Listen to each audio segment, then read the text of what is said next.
Hello there. So, this is going to be the first stream in a while where I will actually be doing some verbal commentary, as you can see. Uh, so yeah, that should be cool. Unless you think my voice is too nasal, in which case, you know, go fuck yourself. And yeah. Um, so.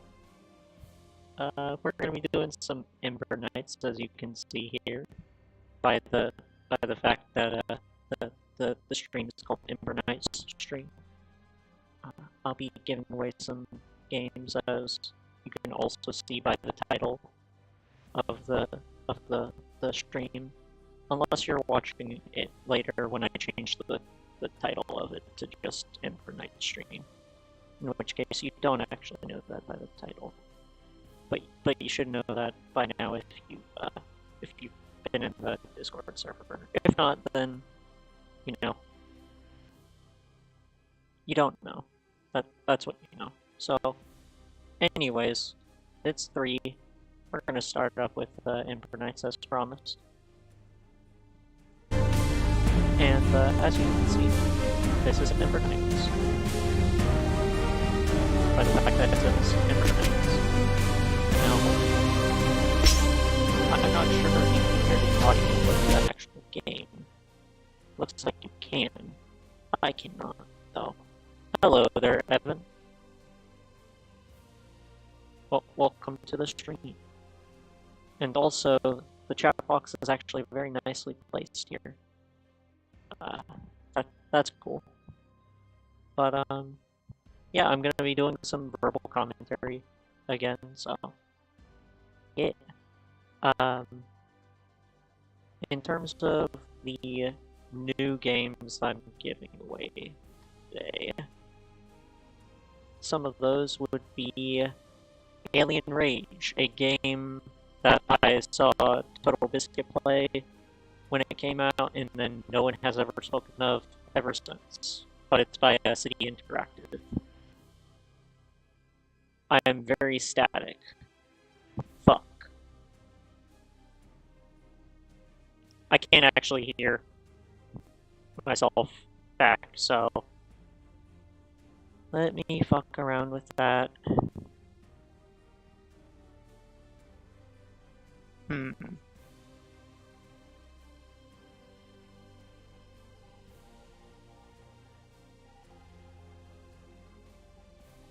Can't do that, because that will require a restart.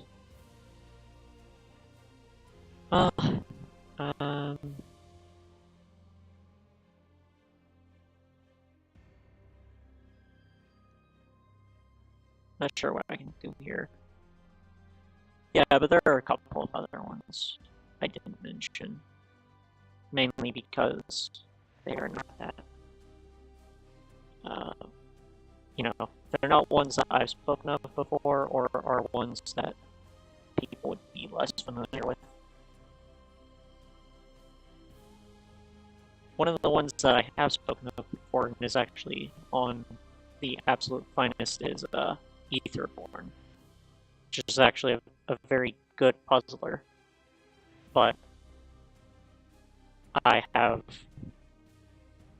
noticed that a lot of people do not seem to care for that game, unfortunately, which is a shame because it's absolutely fucking gorgeous. But I'm gonna try fucking with the audio for a bit. Wish I had more time ahead to fiddle with this shit to make sure that was all good. I mean, you are understandable, but it does sound like the mic is clicking a lot. I'm using a Bluetooth headset, so I'm not sure if that's just the mic like moving around or not, or if that's an issue with my settings. Which, granted, is the problem with troubleshooting. You never know what the fuck it is that's going on. I can try lowering the levels, and that could help. Is that making things better? I did just lower the levels. So now it's, instead of going all the way into the red, it's going a bit into the yellow, mostly. So that may help with making it a little less, you know, punchy, I guess.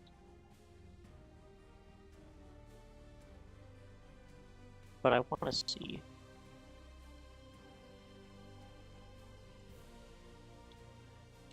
Microphone clicking. Let's see. And again, if it's too much to deal with right now, I will just mute myself.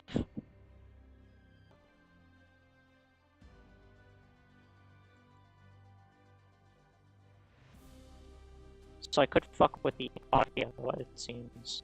That may be worth fiddling with. I'm not going to turn on listen to this device because then I will just fuck myself. So that might be why. I'm just looking in my headset properties in Microsoft. That's probably why. Why is that?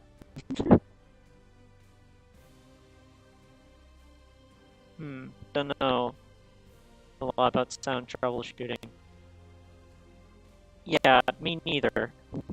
I'm gonna watch this 2-minute shitty YouTube tutorial and then see if that will help. Alright, Vegas Romaniac reviews. All caps reviews.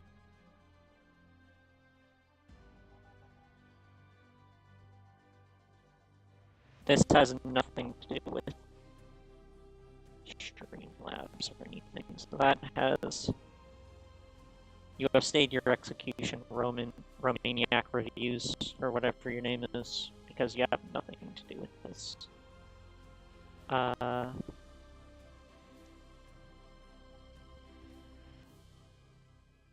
gonna look it up, Streamlabs. They talk about messing with the levels, obviously. Okay.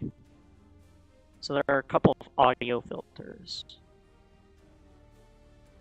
in Streamlabs. So I could do, let's put on a noise suppression, it seems.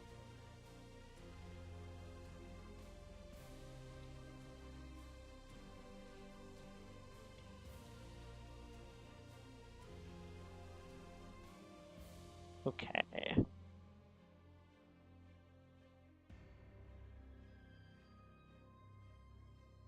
And... okay. So I'll fuck with that a bit, but...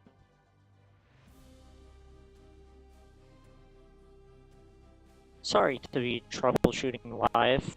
For anyone who's watching in post, you can just fuck with, you know, skipping ahead, because I will put a timestamp in post, but obviously that is not great for anyone who is watching live. Exactly. So, I'm gonna try finding out where do you actually get to the audio settings.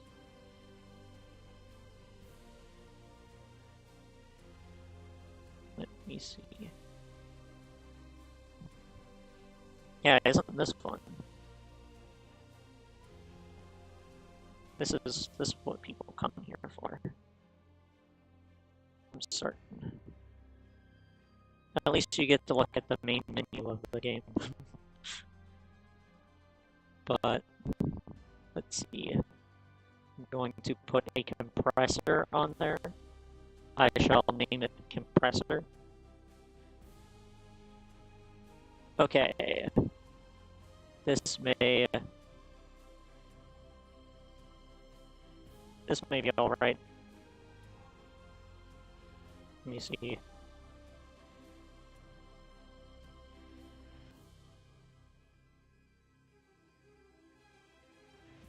Okay, I'll put that in. That should help. But I'll keep fiddling with it a little bit over, I think. But let's see. Filters. Is the compressor making things better? I'm also going to put some noise suppression on it.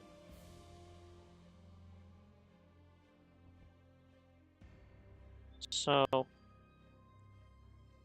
let's see if that helps. So, suppression level.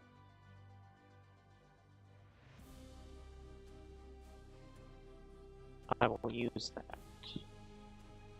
So that should make it a little bit better. But I can't really hear. I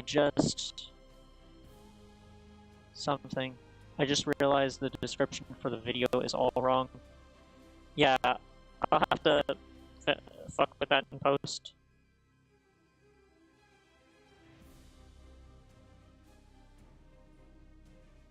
So I'll do that, and okay. Yeah, I'll mess with that in post, because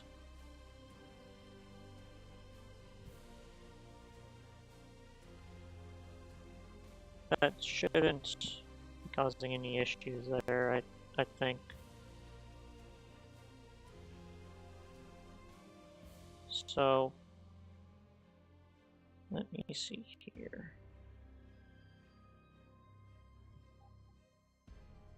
I come here to support a friend's passion. Thank you. I appreciate that.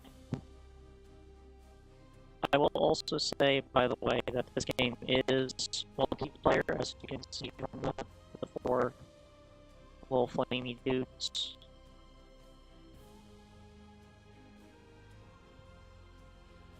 You know, that also my cursor is off because I'm looking at it through Streamlabs. So I am now going to actually point at dudes. But anywho, you can also see the multiplayer tab. So do the audio levels on the game seem fine? Obviously, they will know until I started it up. But as relative to my audio, does it seem okay?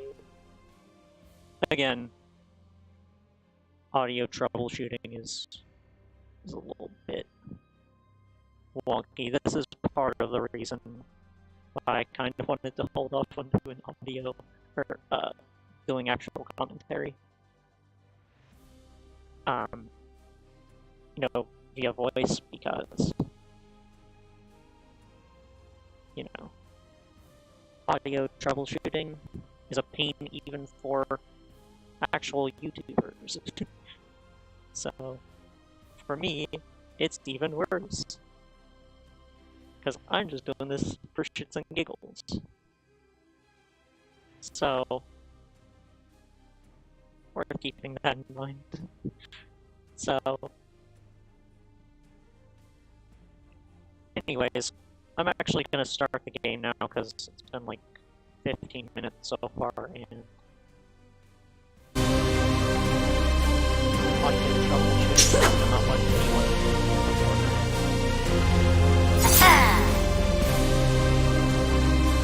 least of which myself.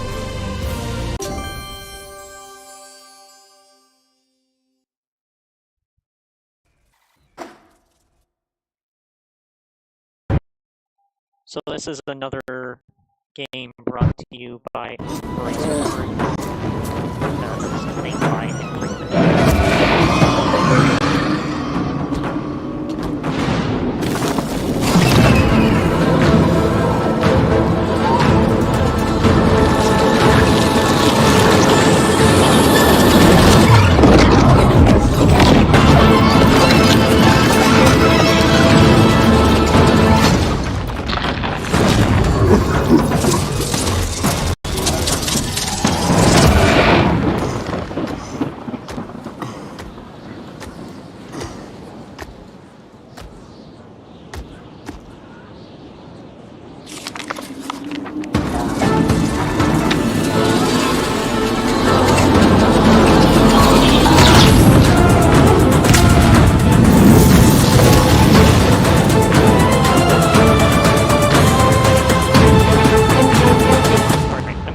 myself for a second, just because I have to talk about for a moment. With apologies.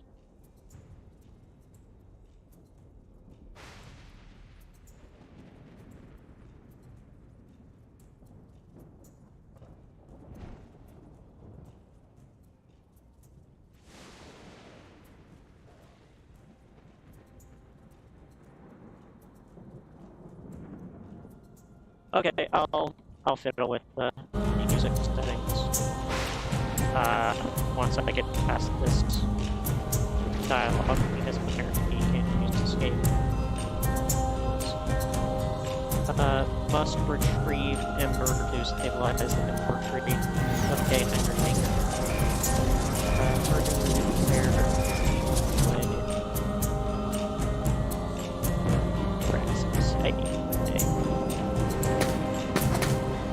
That's not what practice teaching this game.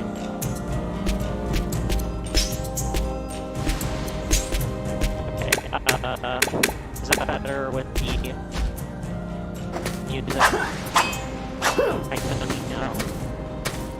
I can actually hook up my second monitor, which I had pulled out because we thought it was causing issues with that game Hellpie that just came out. Where it was causing a severe stuttering issue. And we thought it had something to do with that, but turns out no, because I unplugged the second monitor, and then the stuttering actually decreased. So that game seems really good, but the stuttering is genuinely like dangerous if you have epilepsy. Which, you know, I hope they are able to fix. It also seems to be only on lower-end systems, potentially with NVIDIA drivers. Some people said it may have been something to do with G-Sync. But I don't even have G-Sync on my fucking disk monitor that I'm using right now. Because, you know, so I knew it was right? What's the monitor? It was still getting issues. So Hellpie, maybe wait. You don't have 8 apps. Otherwise, it seems to be actually really good game. That is also brought to you by Thunderbolt, the other massive gaming conglomerate besides Embracer and Tencent and whatnot that is trying to buy like everything under the sun. I'm gonna check here.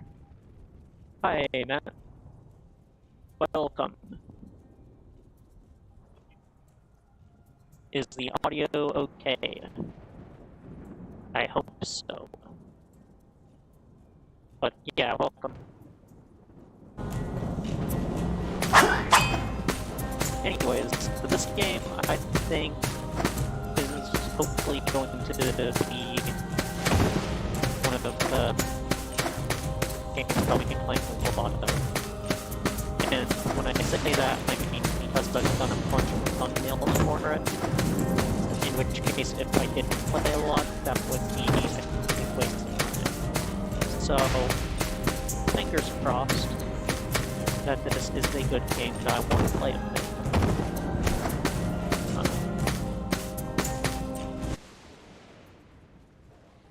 I hear the walking around game sounds, but I barely hear your voice. I shall turn my levels up then. That may help. We also tried turning down the volume in general for the game. I'm not sure if that'll make it a little bit better. Because I have a lot of verbal commentary just because it makes it a little bit easier for me to be communicative of my actual opinions of the game live, obviously. But not sure. I did up yes or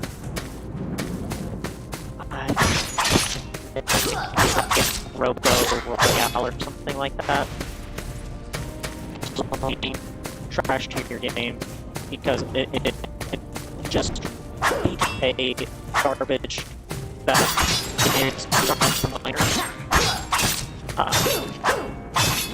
And I find that kind of disgusting, especially considering that the gameplay is not even that good. It looks cute, the art style is really nice, and that's, you know, and I was like, oh, this is a free-to-play game, when I had initially got it was free-to-play. But then when I uploaded the video, I looked onto the Steam to get the link to the game on there, and I found out it's $3 now, which is fucking insulting. Any amount of money up front is too much for that game as far as I'm concerned. I think that the developers, at least the artists, should be compensated, but the monetization of that game is terrible and is not worth it. Game sound is still a bit loud. Yeah, I know to do like the test video stuff, but I don't have that much time to be fucking with this kinds of stuff ahead of time, just because of personal shit. But I'm gonna try turning the volumes down a bit. Maybe getting them down to like 60 or so should be okay. And I sound a bit funny, you said. That may be due to the filter. Or one of the filters. Oy vey. I'll try limiting one of them. So let's see. Noise suppression, it's probably noise suppression. I don't know. That may be better noise suppression levels. But let me know. Also, I should probably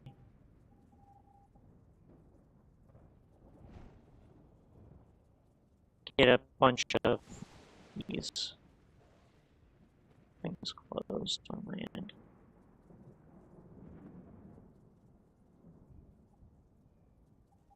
Okay, so that may make things a bit better. But let me know if this is a progress or a process, obviously. But yeah. So, that game, you can probably tell by watching the video that I don't like it. Just by the fact that I have a very abrupt ending to it, where I just, you know, I die in the most, like, unsatisfying way possible, and then I just, like, quit the game. Usually with my first look videos, you know, even if I don't personally like the game, I try to show games respect, especially when I know that they are worked on by a very small team of people. But when you start, like, trying to fucking, you know, fleece children, you're Fortnite, like, you're Fortnite-defying indie games, where it's basically just trying to, like, milk children for money. I find that contemptuous. Especially when you charge up front for it, for a game that is monetized like a free-to-play game. Like, that's insulting to me. Did you do the giveaway yet? No, I have not.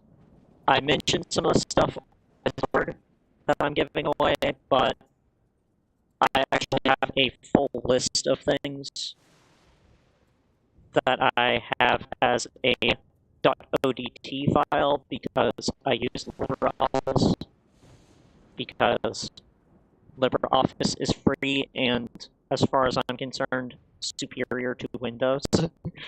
But um, or Windows, Microsoft Office, all that shit. So I'm gonna reopen Discord, and I will actually send the file in the announcements channel.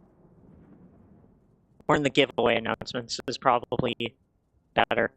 Also, it looks like the game is like a clip show on y'all's end. So let me see. There's something I can do. I like that they give you, cursor options here. That's nice. But let me see here. That may be better.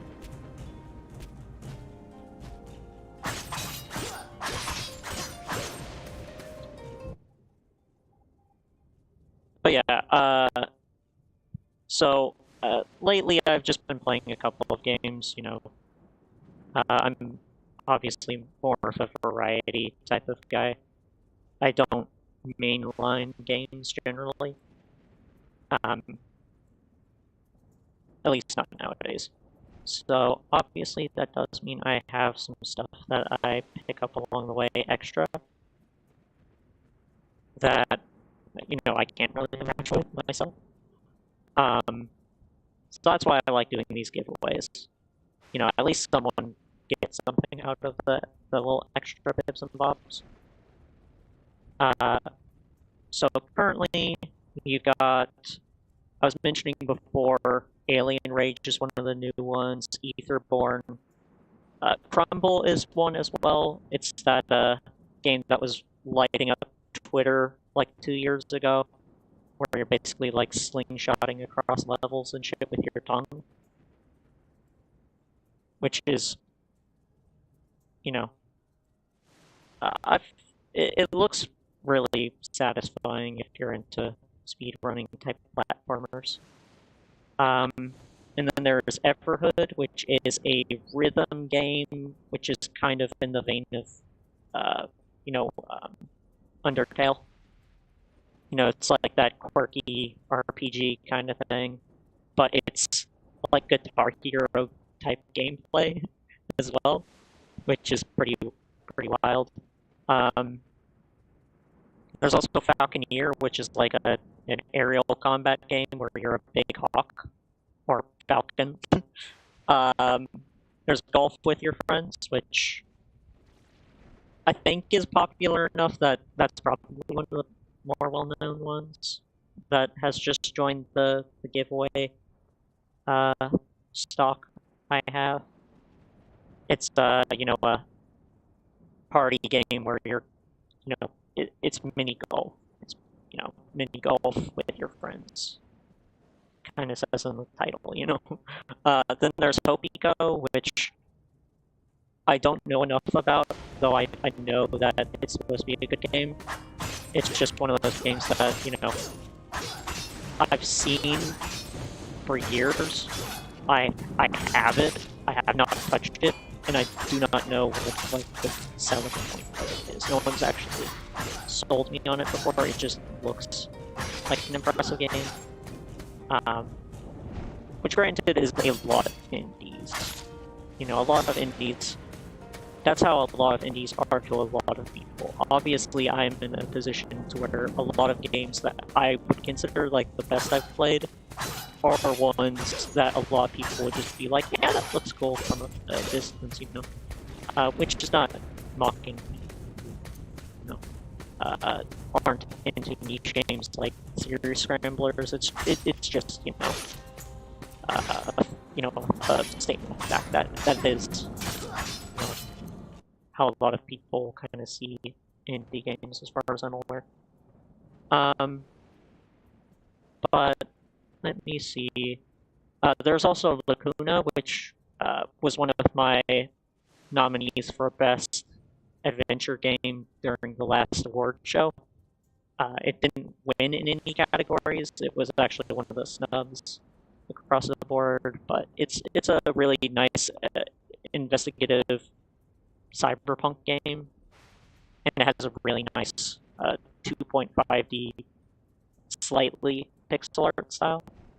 Then we also have Maze, M-A-I-Z-E. Get it? Because corn.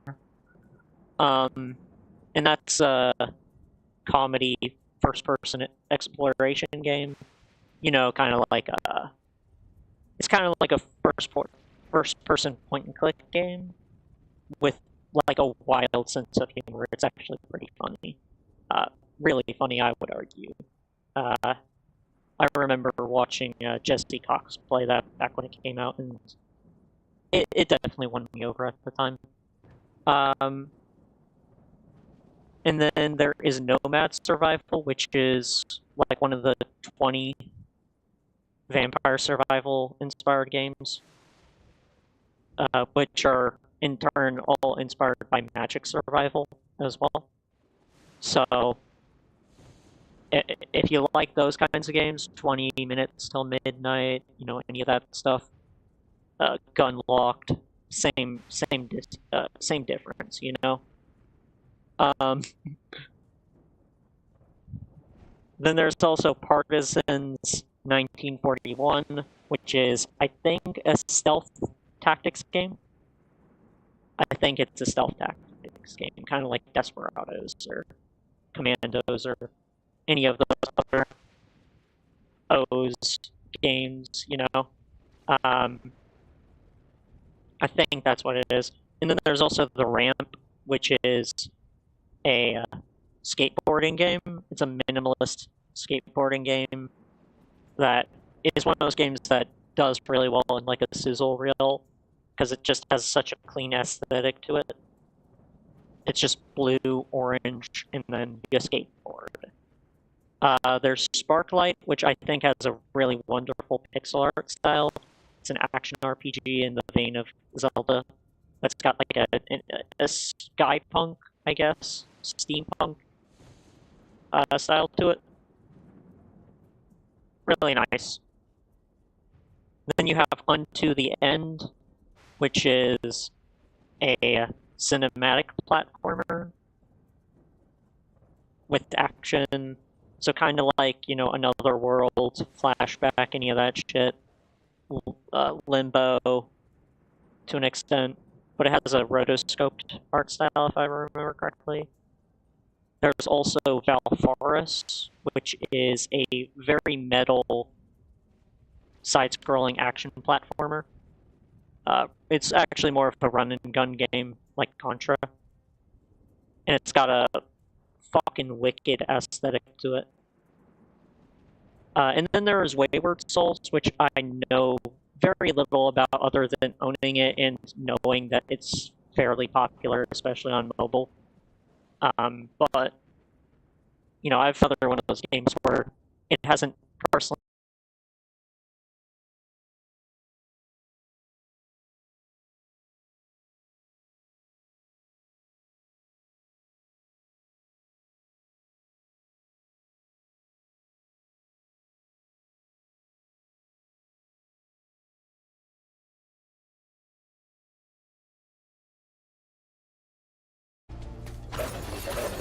Beyblade, Let It Rip, etc., etc. I thought about checking out Sparklight from the library. They have it for Switch. Yeah, it's very pretty. I've played a little bit of it. It's one of those games where I have wanted to play more of it. It has a very nice style to it, but I just haven't yet. So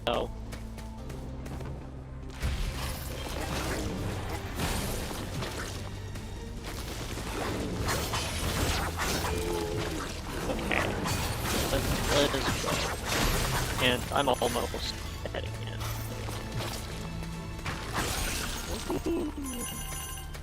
Okay. Let's get some cash.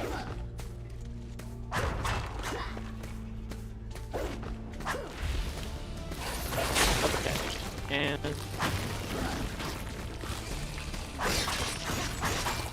let's get the spawner out of the way first. Last thing you want is to die to the spawner.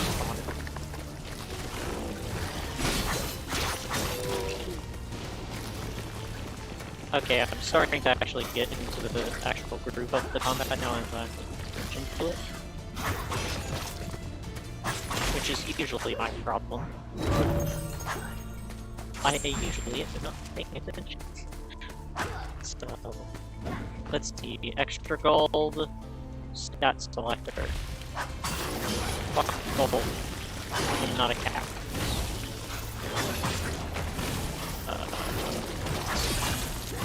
And I'm about to die.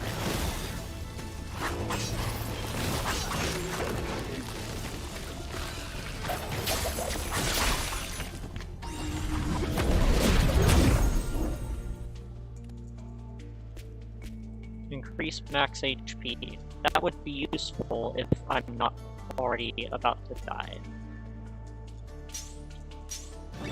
This sounds like the most actually useful change, despite the fact that I now feel hardly that much faster.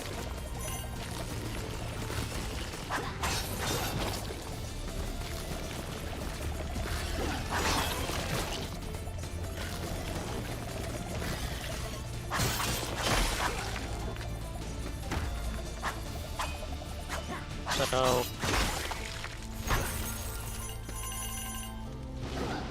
yeah, this is pretty cool so far. Very nice art style, of course. Combat seems pretty strong. I'm dead now. If I don't die in this room,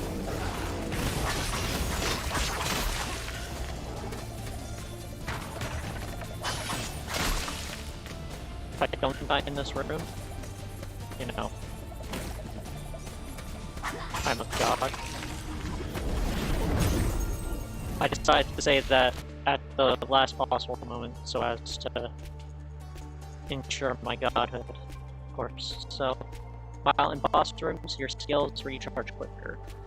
Whenever you use a skill, you gain bonus skill damage. Whenever you crit, your skills refresh.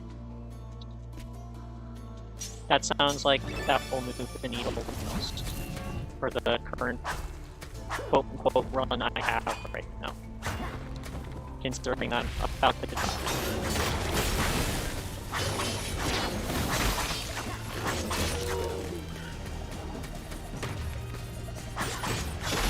Next up is the boss room, so I will actually get to use that. It is not the boss room, it is a mini boss room.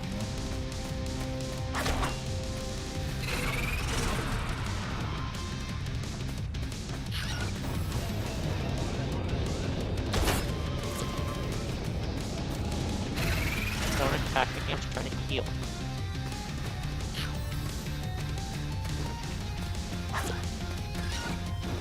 Fucking war criminal.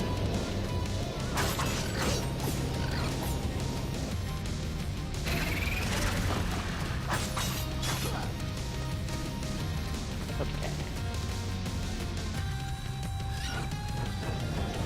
Am I wrong to be reminded of area of Spirit?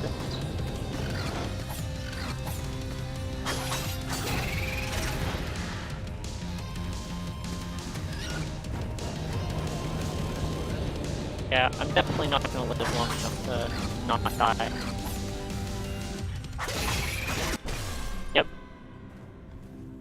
Also, Travis, shut the fuck up and die.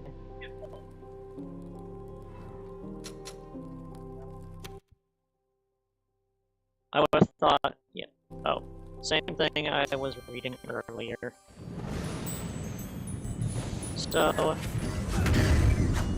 as you can see, commune with the Ember stabilize.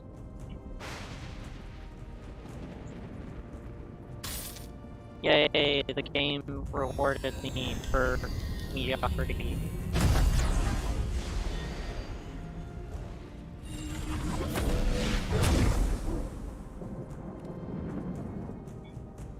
I feel some strength returning. Thank you, Knights. I believe I owe you an explanation. When Praxis attacked the Ember Tree with the Nexus, He attacked the very essence of the universe. What did Praxis ever do to you? Madness. I knew he would return. It's been on my mind since he left a millennia ago. The Nexus has been stabilized, but I'm terrified of what Praxis needs to do. You must follow him. Stop him before he does something that cannot be undone. What Praxis ever do to you? I already asked you, but tell me what he ever did to you.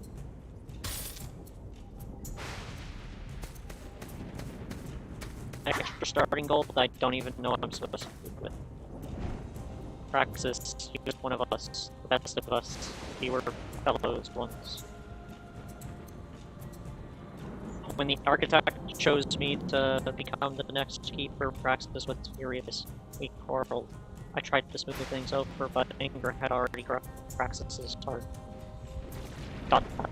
He left the Nexus. ... And I blame myself. He should have been the keeper. ... You must follow him. ... Stop him. ... If you are quick, you may be able to catch him before he does something that cannot be undone. You already said that. You don't have to keep saying. Also, try to shut the fuck up or I will stab you in the nuts. Anyways. Beat 3 area bosses. Haha, game, you know I'm not gonna do that. Mediocrity, yay!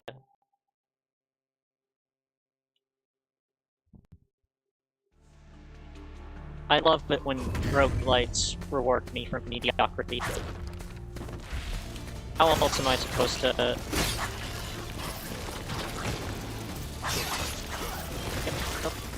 There we go. See, much better, now that I'm actually paying attention. See? It wasn't my fault, it was my fault for not paying attention.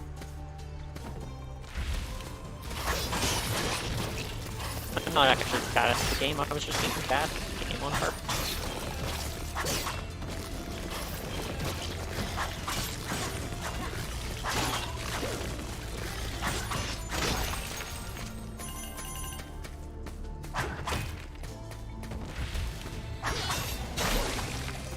Get the fuck out of here, you double down from outer space.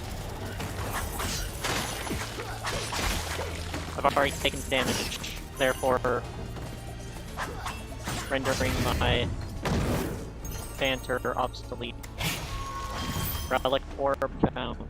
Emperor Skull. Let's go. You got burned into the water, that's how hardcore I am.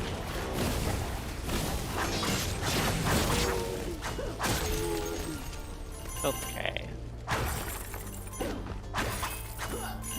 Anyways, I did actually start listening to some pretty rad music. Not sure if y'all have seen any of my music recommendations on YouTube, but I did get into a couple. One courtesy of my friend Ridu from my comic studio I write at. He recommended some really nice hardcore punk from a band camp by the name of EMBER. And this is relevant because, you know, Bandcamp is now part of the Epic Games empire, of course. So, I will always take a damage upgrade. Damage upgrades are actually a satisfying upgrade, regardless of how, like, small they may be. They're always my preferred upgrade.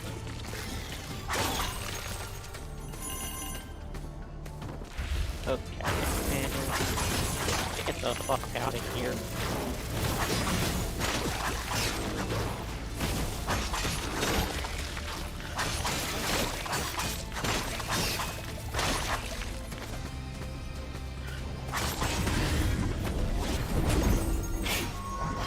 I started off better this run, but then I immediately started fucking up this run. Whenever I crit, whenever I receive melee damage, they receive damage. Sure, why not?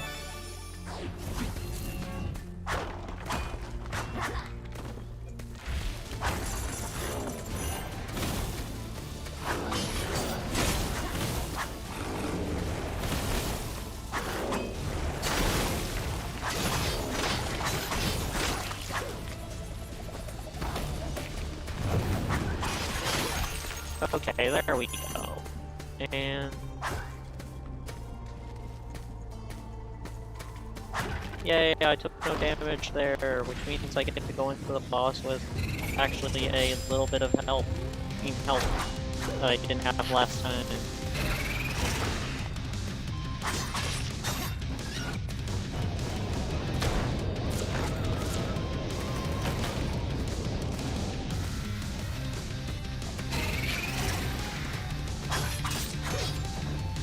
Okay.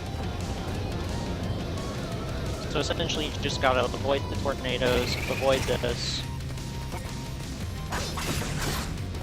and then burn him alive. So... then I basically have to just run around in circles. I've actually done some damage to him. I hadn't seen that attack before, which means he is in his second phase. Because I've decided so. And then I basically just have to hit him one more time, it seems, and then I actually get my ability back.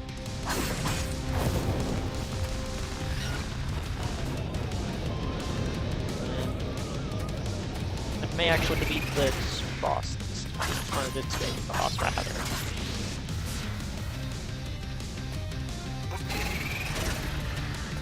I see what Northern Lion meant when he said that this game is a roguelite cosmic gumbo. Hey, it's nice to hear your voice. You should pronounce... yeah, I know it's ellipses, I was just saying ... for humor purposes. Granted, I don't know if that was very humorous. But yeah, I know they are ellipses. So... finally, help. Get these loiterers out of here. Fuck you, you fucking rat scum. Saying loiterers. Fuck you. Loitering is cool. Anyways. It's a good thing you arrived when you did, Ember Knight. Thought that was my final sale. Should have been fuck you, guy. Name's Arlen, owner and operator of the #1 shop in all the fine worlds. Like I always say, if I don't have it, you don't need it. I can see you've had a hard road ahead. Look ahead and look around. Your pockets seem a little full. No sense getting weighed down by all that gold. Yes, there is sense. Venomous Necklace. Whenever you use the skill, it creates a burst of poison. Heals 10 health. I'll take that. Whenever you receive melee damage, that enemy becomes frozen. That sounds funny, but also... come back soon, you never know when I'll get something you need in stock. No! You'll never have anything I need in stock because you are a loser. And I do not take fondly to the losers. Okay, I'm glad I took that 10 health, I guess, because I would be dead otherwise. Anyways, let me check here. But... yeah, anyways, I was saying that going a full spite build would be very funny, but also I will die if I do it. And, yeah, that's perfect time.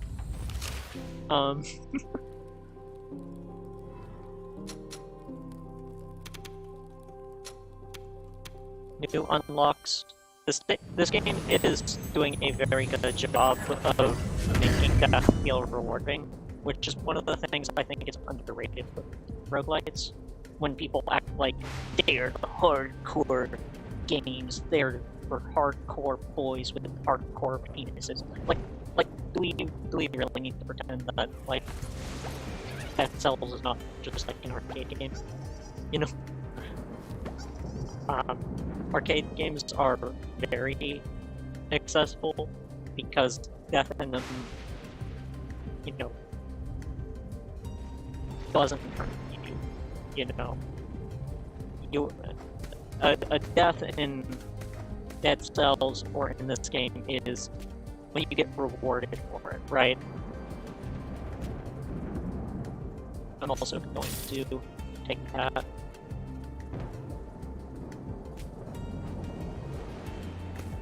But yeah, I'm gonna feed these sprout children. These adorable sprout children. Be gone. Now you have some relic orbs I can identify and aid you in your journey. Come see me at once. Don't tell me what to do. What is that strange energy essence? I don't know, you just told me it's a fucking relic orb.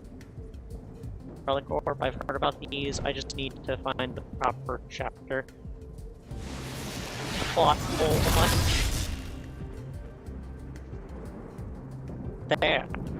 That is a powerful piece of history you have found. It will aid you in your travels. If you find it anymore, I will do what I can to identify it. Skills have an additional charge. That's pretty nice. Why not having... I thought I picked up 2 relic orbs, but I don't know what they actually did. Acquire 138 more ember, and then I get a bow. In other words, worse than a sword. How are you today? Doing alright. I'm finally getting to try this game out, which I've been looking forward to for a couple of months at least. You know, since it came out, I should say. I've been looking forward to actually being able to try it out. But I hadn't because scheduling shit. Also, I want to restart the run now because I've learned it. I'll proceed.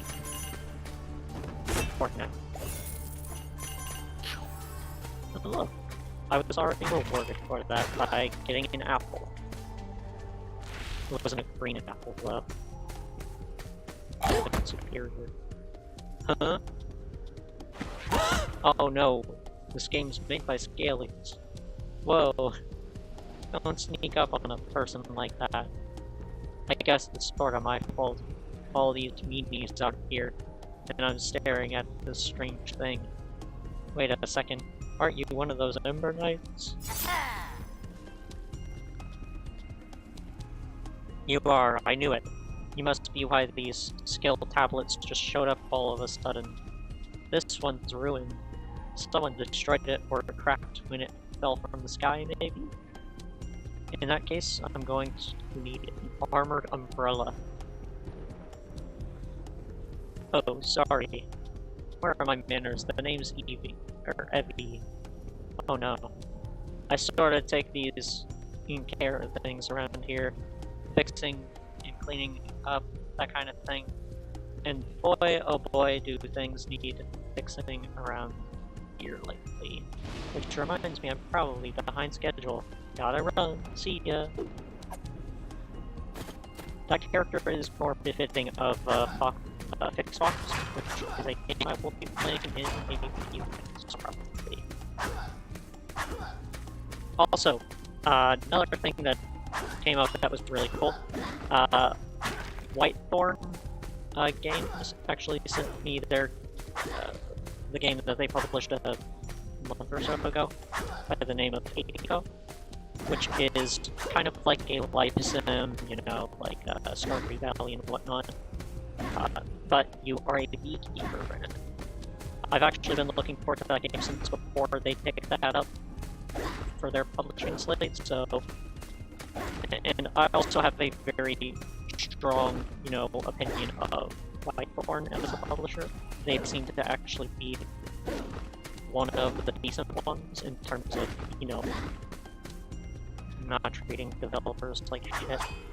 So that should be cool.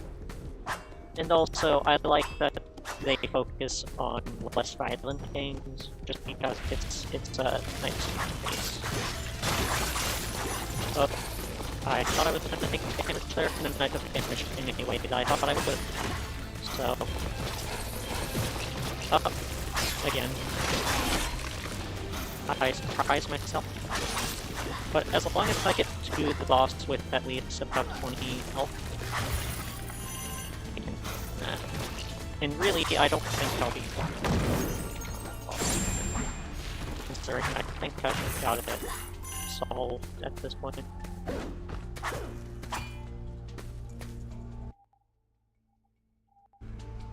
Sorry if I pause momentarily at the end of covering this game, as they do seem to be taking one too clear for them.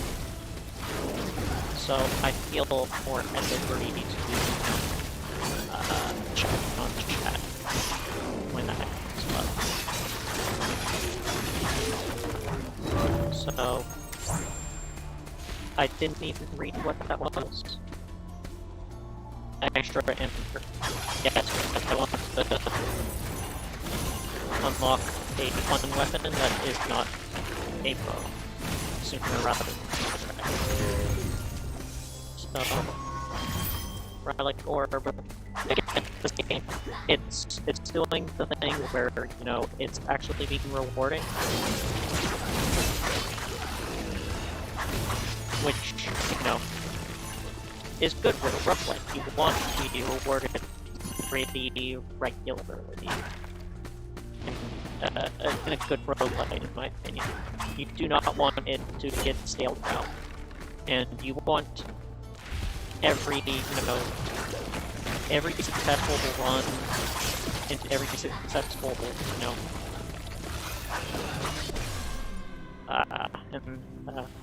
again, comedic timing there. Do we just give Discord names so we can be entered for giveaway? Yeah, sure. Absolutely, you can put your Discord name in. What genre of game do you generally dislike? I mean, I don't tend to have a less favorite genre. I guess in terms of, like, a format I don't like is more, I'm less inclined for things like games as a service, quote-unquote. That shit fucking annoys me. Do you want to respec? No, I don't. I actually need to upgrade my health again. But,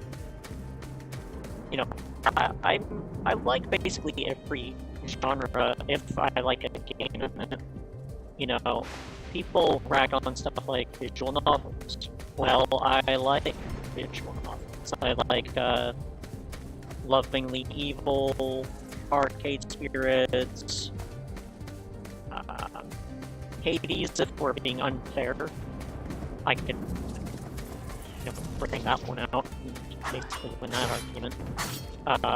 Any game, that the visual novel elements are, there so that we can focus on really good dialogue and really good, fun characters, good story. I like visual novels when they're done well. Doki Doki Literature Club, if, you want to get a little spicy there. I like stuff like what gets derogatorily referred to as walking sims. Firewatch, Stanley Parable, Gone Home. I think those are all fucking classics as far as I'm concerned. So it's less a thing of genre to me and more a thing of, is this something that you did well? the only genre that I do not personally play a lot of, and it's not out of dislike, it's just because horror. Horror I do not like. Even good horror, I do not like, you know, how a lot of it is done, at least when it is something that is not written. I really like horror comics, I like horror stories, I like horror visual novels and stuff like that. But I do not like horror where it is reactive. You know, where it's like, huh? And then there's like, even if there's no like jump scare noises, I still dislike the inherent, you know, like I don't like things jumping out at me with horror. I like it when it's more like subtextual or where it is kind of more atmospheric. And again, there's a lot of atmospheric horror games that are really good, but they still have gameplay which is horror, you know, rooted in horror, right? And that is just something that is not personally my thing, but that's also the same for horror movies, you know, anything except for horror music and horror, you know, written. I really like that. I like, you know, horror that kind of creeps up on you and you're like, holy shit, I was not expecting my spine to think we'll have to read a fucking Hulk comic. Which is what Immortal Hulk does. Immortal Hulk is in a good way. And also in a bad way because the artist is a fucking Nazi, but regardless. Discord name is Ark Survivor. Yeah, horror. Again, I like horror that is well done, and that is more atmospheric, subtextual, and not reactive based. That is my one thing. And to be honest, when it comes to, you know, like dating sims, I don't like ones that are, you know, only straight. You know, I hate that. I hate that. Because it's like, okay, you're basically, you know, like not allowing people to choose to be queer, which I dislike. You know, I can be okay with a game that is, you know, a dating sim, and you get to choose to be, you know, straight or some form of queer, but still, you know, allo-romantic, allo-sexual, you know, where you're actually interested in someone romantically and sexually, or both, or one or the other exclusively, you know, whatever, but I still prefer dating sims that allow you to not be romantically involved. And I think that's an interesting challenge with a dating sim. Like, how do you make that interesting when you're not actually dating the people? I like that. I like the dating sims that actually do that. You know, like Arcade Spirits. I will always champion Arcade Spirits because Arcade Spirits does everything like that I dislike about a lot of dating sims, and it does them really well. You know, it does them right. It is how I put it. Hades, of course, is kind of a dating sim, but obviously Hades,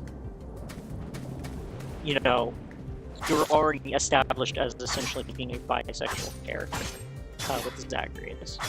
So that makes more sense to me than basically saying, no, you are straight, and that is it. And I find that fucking boring. I think it's boring when you're a dude trying to form a fucking bastardized harem. I think it's bullshit when it's fucking in anime games too. You know, fucking fetishizing shit.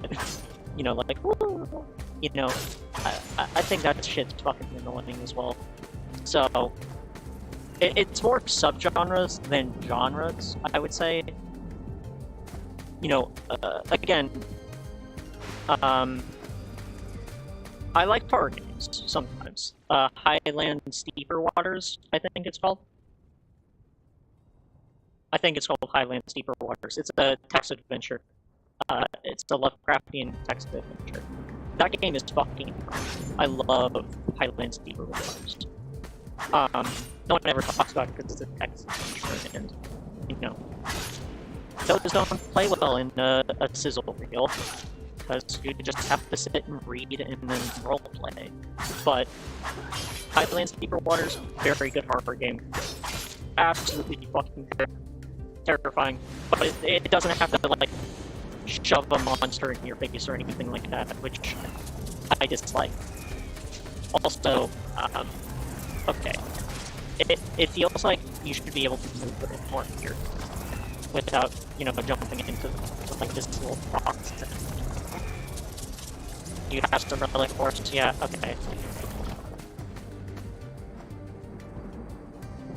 This whole thing has seen better days, hasn't it? Wait there a second while I fix it up.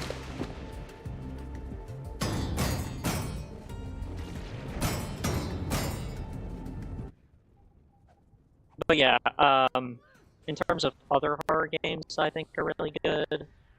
Again, they're mostly ones that are like text adventures, that kind of thing. I also think Dark with the K, or not the K, that would just be Dark. Dark with the Q, I think is a very creepy one. And I really love the art style for it. It's just too creepy for me.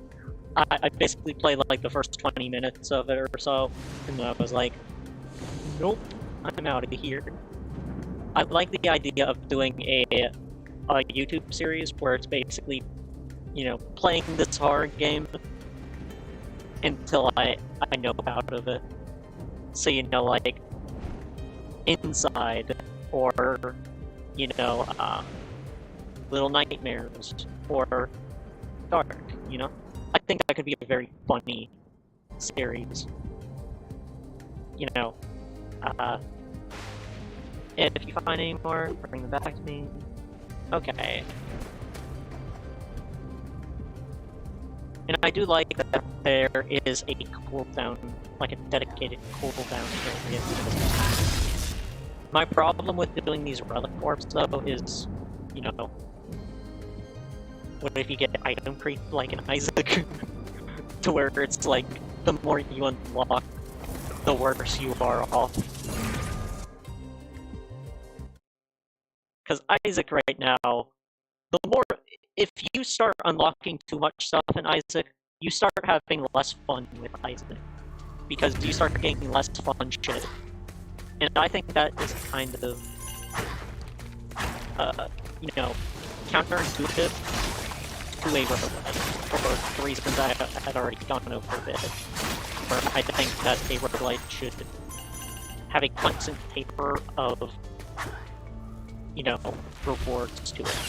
Because otherwise it scales out. And that's the last thing you want to do with a roguelite, is scale.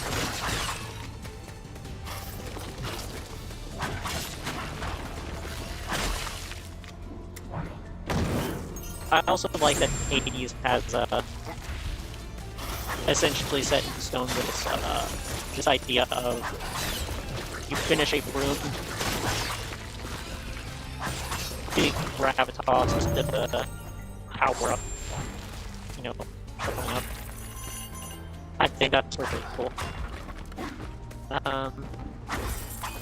It gives a nice, like, feel to things, for sure. I need to get rid of this dude.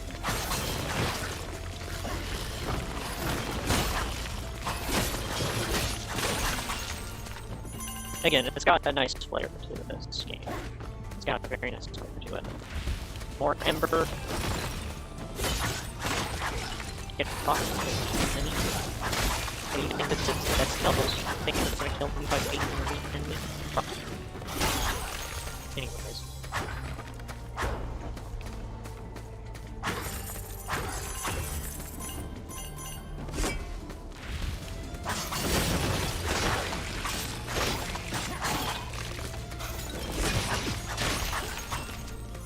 I want to ask you all though, I think the only Ding sim I've played are my time at Portia, and the sequel, my time at Sandrock.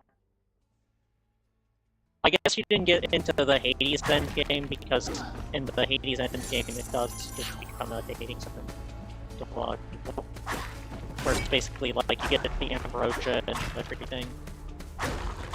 You're basically just grinding that up for your waifu or your bundle.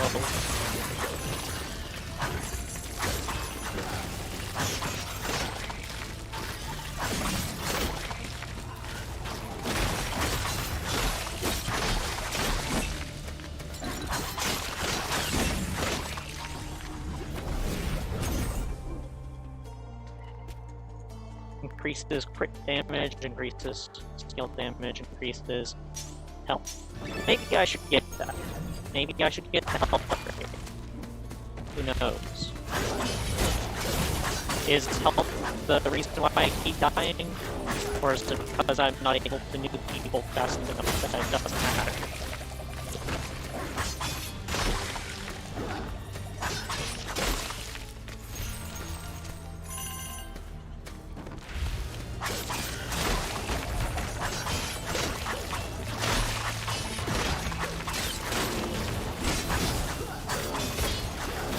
But yeah, in terms of dating sims, if you wanted to start with a good one, just go with Arcade Spirits, you know. You can't go wrong with Arcade Spirits. It is deliberately designed to be, like, the best dating sim. Like, it's just fucking good.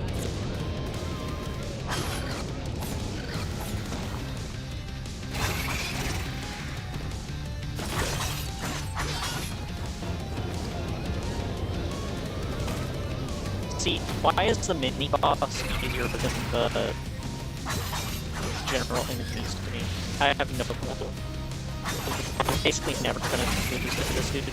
And I say as I get attacked by him for 20 damage. Again, it's not my fault that I'm not paying attention to the game. It's just who I am.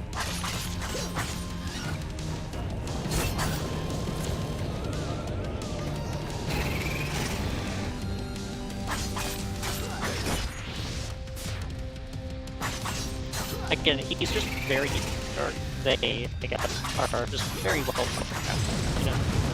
So it's kind of easy once you get used to it. I got to the Hades end game, that's why I stopped playing. Yeah. I remember you mentioning that.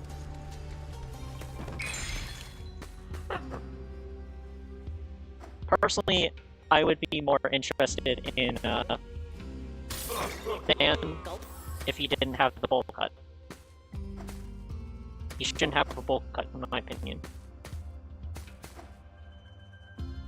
Things are looking a bit hairy out from the primes.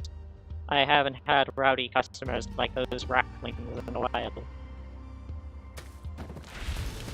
What if I kill you, though? Then you'll have a rowdy customer. Oh.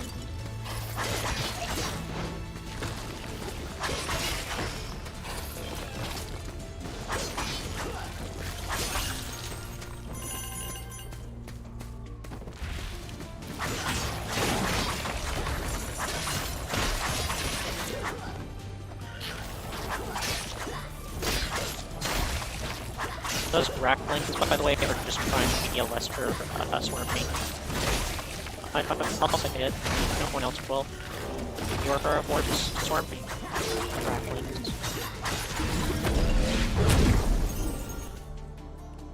Okay.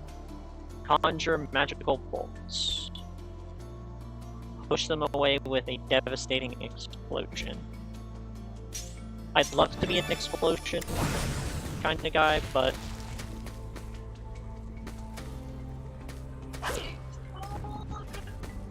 I'll go with the health.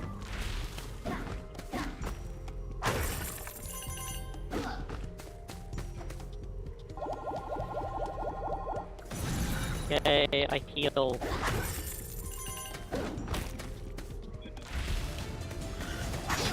No, I'm not fucking letting you in my chat.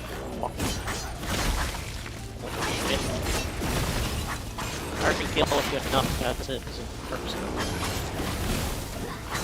Last thing I need is your annoyances to be immortalized in writing.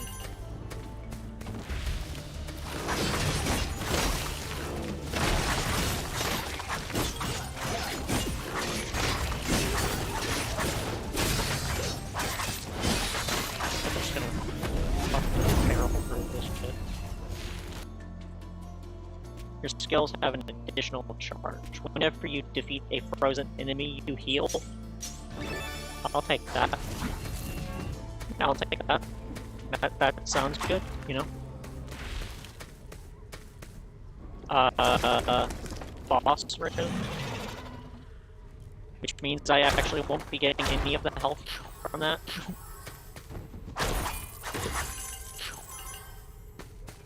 Oops.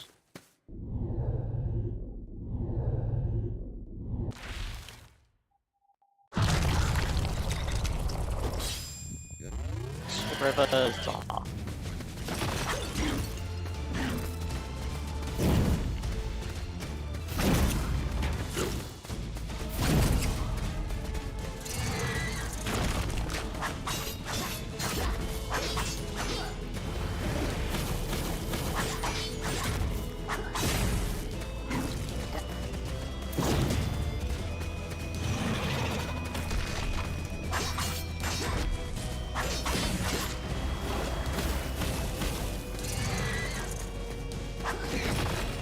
I fucking look at that.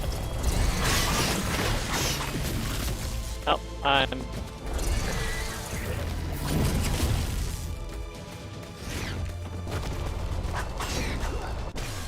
Yep. Such is timing. But...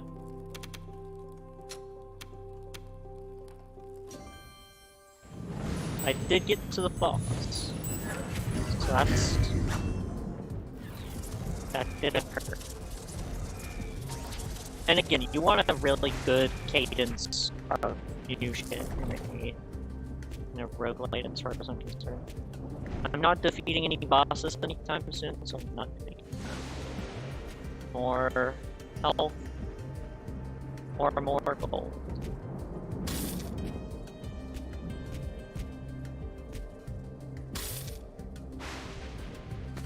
I'll take it both.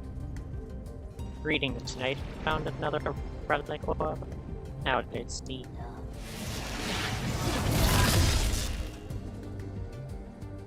There. These tools should help you in your journey. Harvest site. Nice. Skills. Deal bonus against enemies with status ailments. Oh, you brought a skill tablet. Let's turn on the skill convergence and see what we get. There we go. I'm not sure if my voice acting is any decent. Probably not.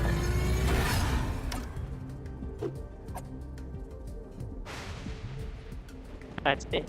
You've identified a new skill. Aren't the little bits of the universe amazing? Call a cyclone to pull your enemies at a safe distance away.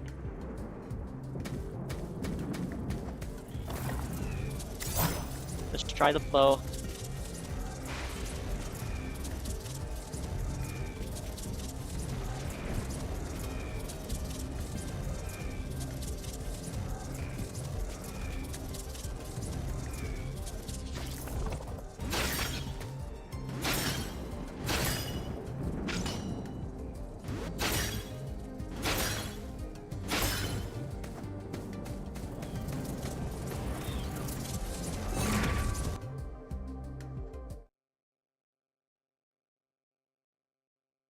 Again, when it comes to a roguelite, you want things to consistently change over time. And this game is definitely doing that. It's definitely making sure that you are constantly getting something new out of each run. So even if you're not having fun in each run itself, are still getting something out of it, you know? Even if the run was not successful in the slightest, you got something from it, right? And that's what roguelites really need above everything else, besides, you know, obviously a strong core gameplay, which is basically, like, why these games are as popular as they are, because they just have to nail the gameplay loop, and then they nail the whole game. Because that's basically just what they all are. They are arcade games, they are, you know, just completely built around the gameplay above anything else. You know, obviously you have Hades and Dreamscaper, and those games do actually have narratives to them, of course. But, you know, that isn't, you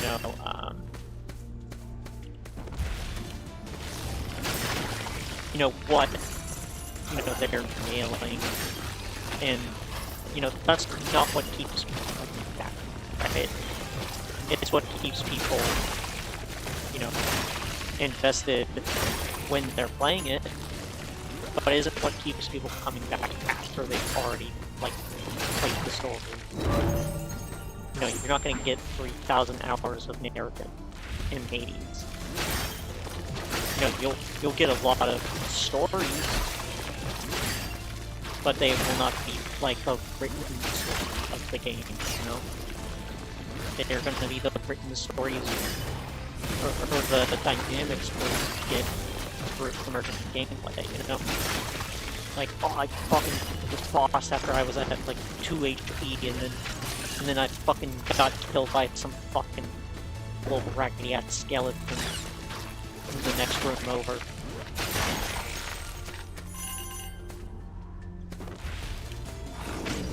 So I felt like a god, but then I was like,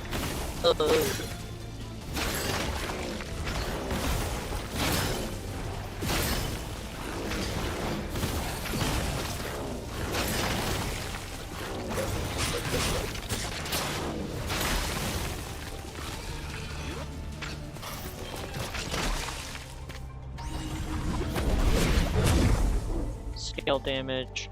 I need damage with this fucking bow, because the bow is doing fucking this. Which is the problem with the fucking bow weapon. A lot of times bows in games are harder to find.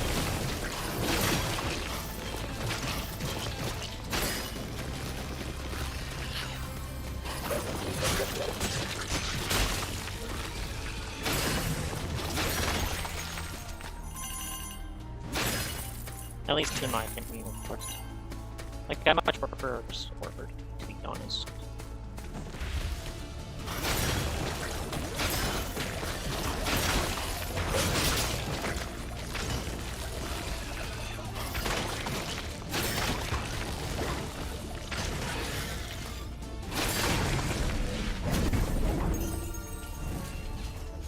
But, yeah, let's see. While in boss rooms, your skills recharge quicker.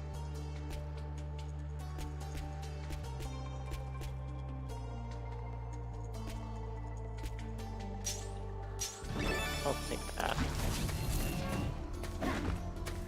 Despite the fact I'm probably not getting back to the boss again with my first run so.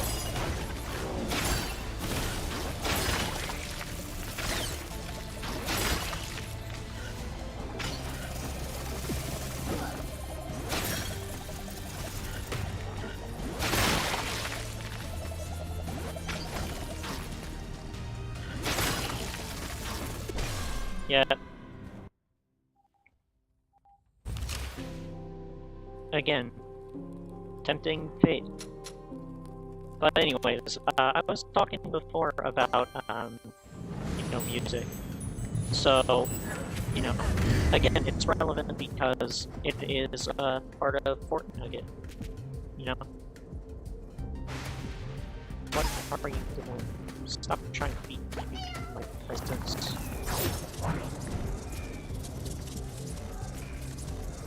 Okay, so...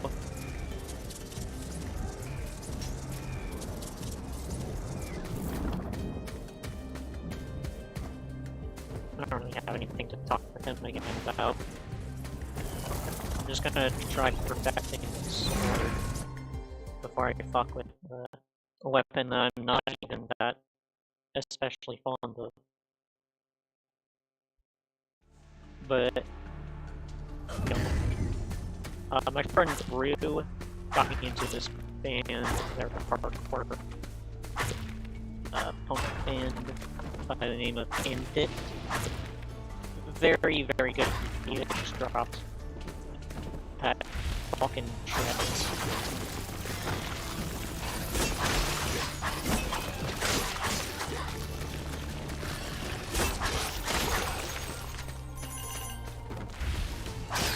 So yeah, EMBER, very good. If you're into hardcore punk, which I'm sure is my entire audience, then yeah, EMBER is definitely worth, you know, checking out.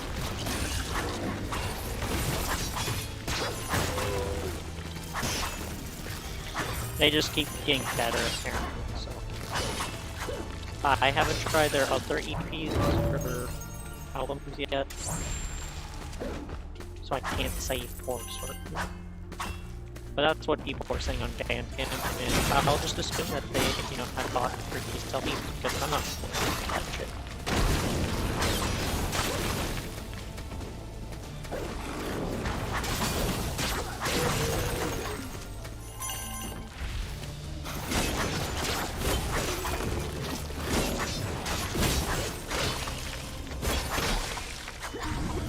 See, is the sword not much more satisfying than the bow?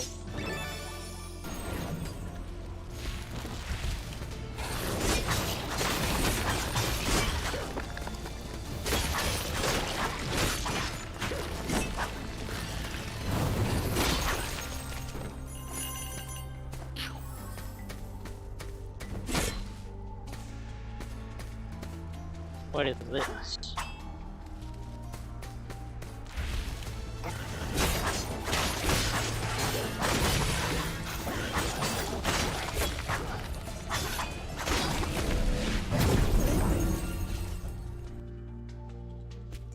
Okay, whenever you use a skill, whenever you burn an enemy, deal bonus damage. Sure, I'll go burn build in that case.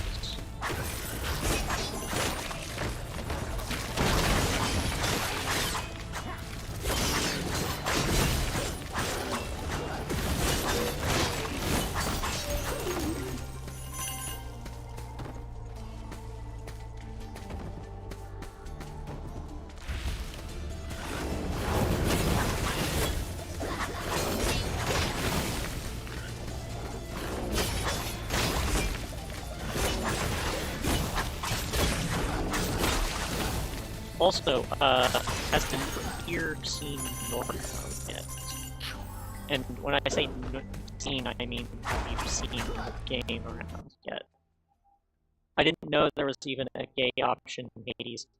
Thanatos. Yeah, Thanatos is, you know,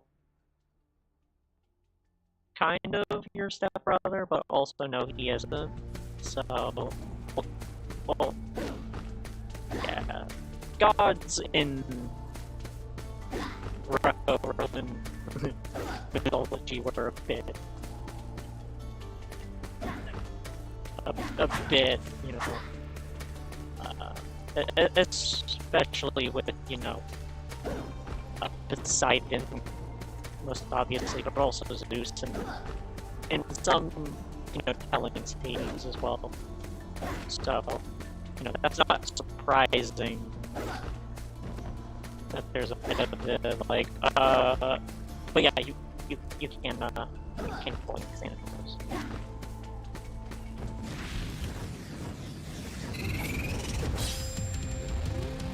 I haven't done it because, you know, again, he has a bowl cut.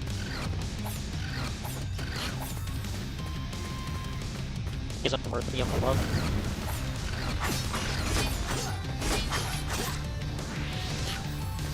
Oh, this boss is changing now. I said it was getting too easy.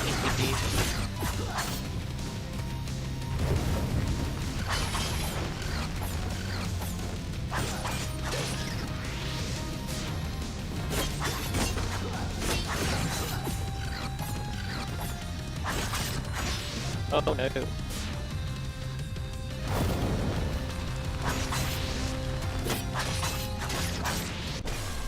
Damn.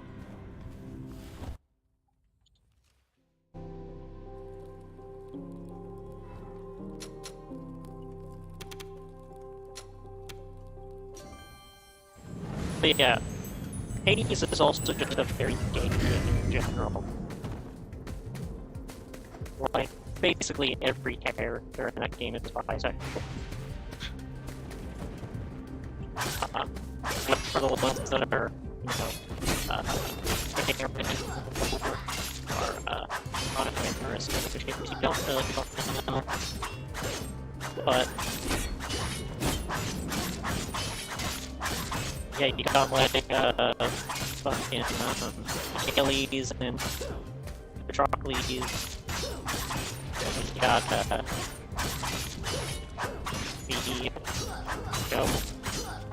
Love Triangle, Thanatos, Zacharias, and Gyra.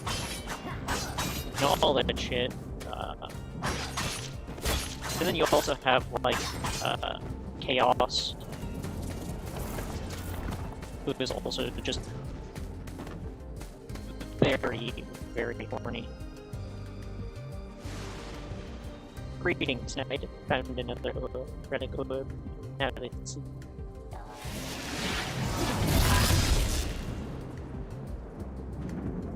What wonderful items. I haven't seen them in ages. They can now be found in your journey. Your healing is increased. That one. Because again, I'm not anticipating. I guess I'll take it. No, I didn't mean to respec. Let's take it just so I can do this. Okay, this is the one I was looking for. Deal more damage. Yes, the faster I nuke them, the sooner they can die, and then I will have more left over. The best defense is offense.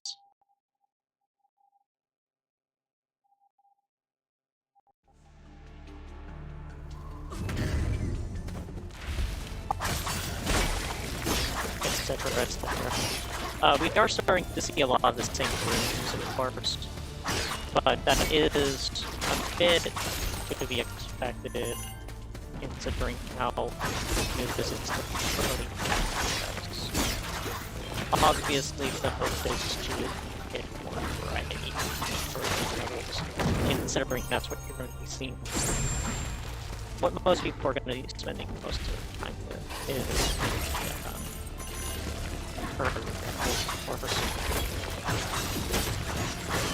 by virtue of it being a roguelite, you know. I don't know if over time you unlock different planets or something, which could be interesting. I haven't seen that's what it is, of course. Just your speculating. I do start feeling more powerful over time, which is definitely a good thing with, to have in a roguelite, is to have that, you know, constant feeling that I am actually getting more powerful over time, instead of just being like, languishing.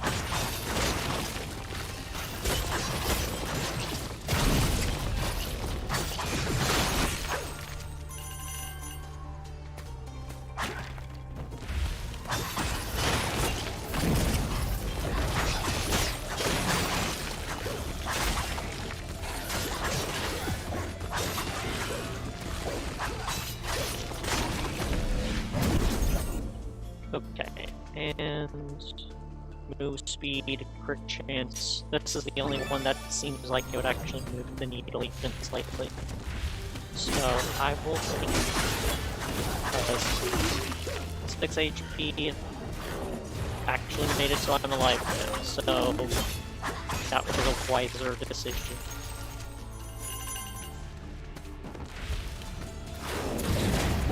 Now, of course, that is irrelevant if I, would have not taken damage in the first place, because I had higher movement.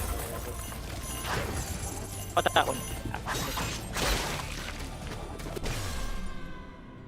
happened. Yeah. Moving faster would have just gotten me killed sooner, I think, there. But any hoops. Let's see here. Hitting you when I need to hit you. I think that should be out default. It's part of the monster.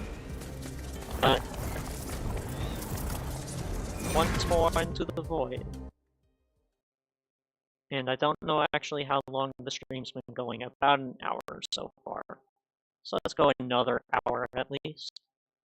Considering the first 15 minutes or so was just fucking around with audio. So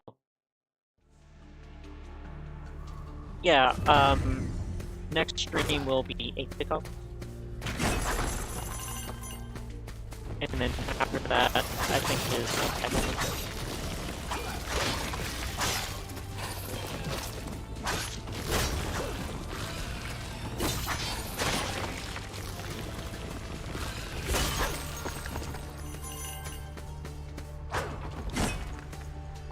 Oh, that feels like that should be going to something. Just by the how that, like, shadow was placed. Feels like that should have been a different room or something. Also, the coins are just useless if you don't live long enough. So I don't see a point in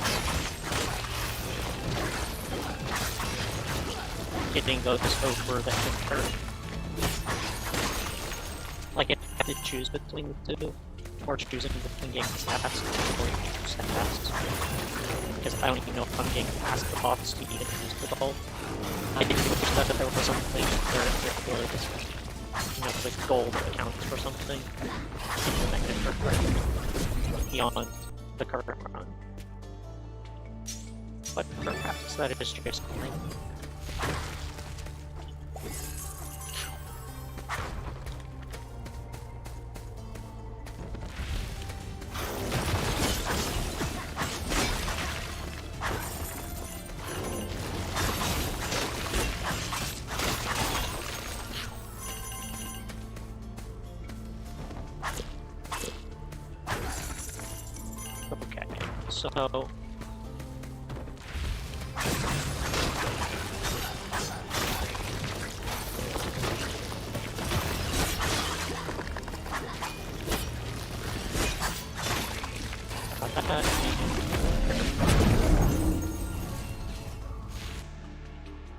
So healing is increased when you use the skill first.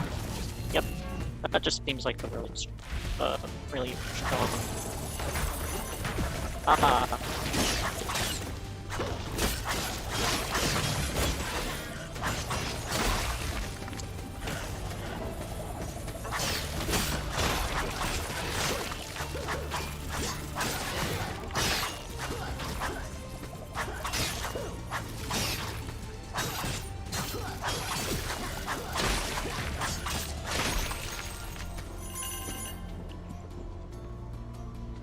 Okay, so let's see here.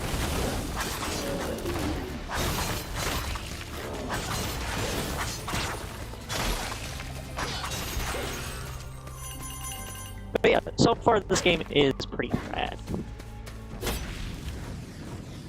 Yeah, it's Sanguine Sucker again.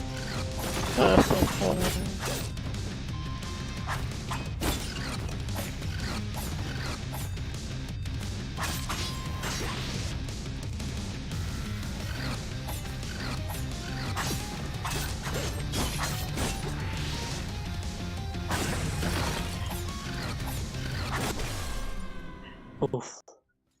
Difficulty seems pretty good too. Yeah. But it is a co-op game, so I wonder how the curve of it is.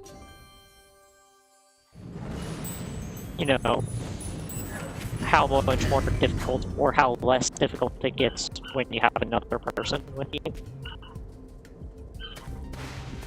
But I'm not sure about that, of course, since I haven't done multiplayer yet. At some point I may do a giveaway for this game specifically for that purpose of, you know, finding someone who I can actually do the game with. But I don't know. So...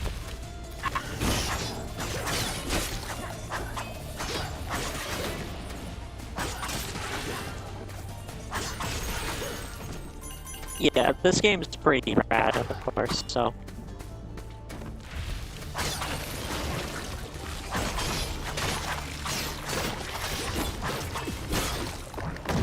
okay, there we go.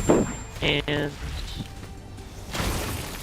that was a waste of my skill on one of the fucking crackling foods, but...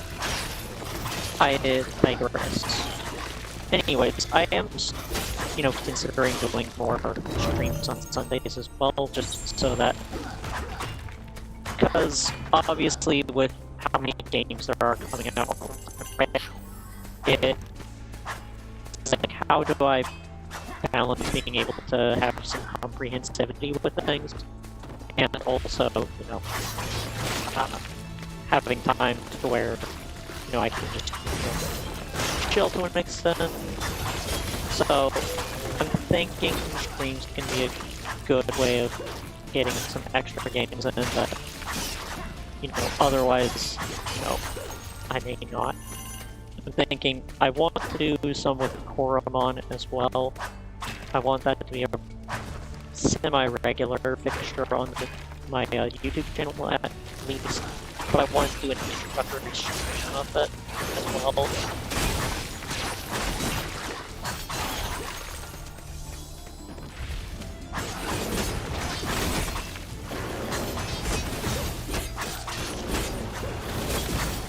I'm definitely in my Hades headspace of just fucking bashing around.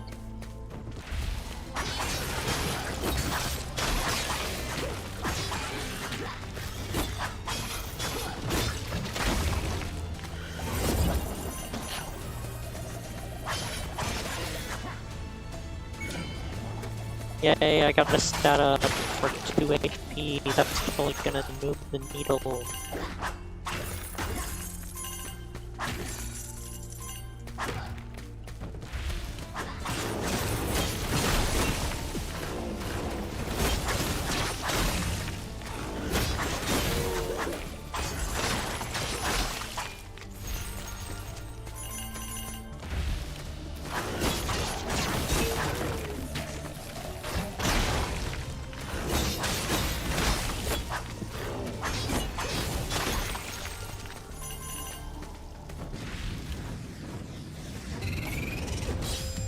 Yay, Guzzle Wound. I knew you still love Guzzle Wound. Oop. Not today, fucker.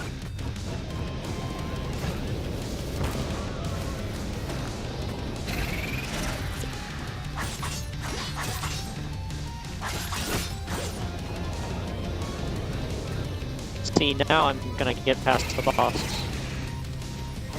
Because I'm semi-competent with this one.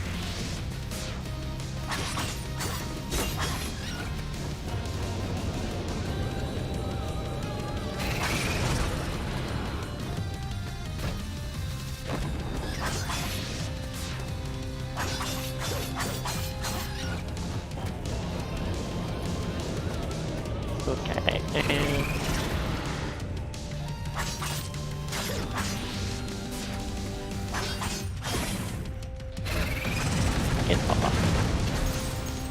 I have a fucking grenade, asshole.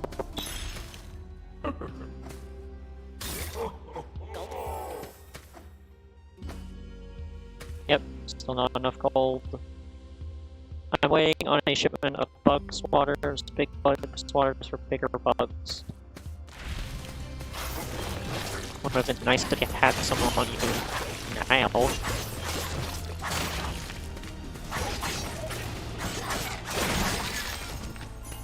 See, a lot of this game is very much dependent on you actually dodging attacks, as opposed to just running in head first.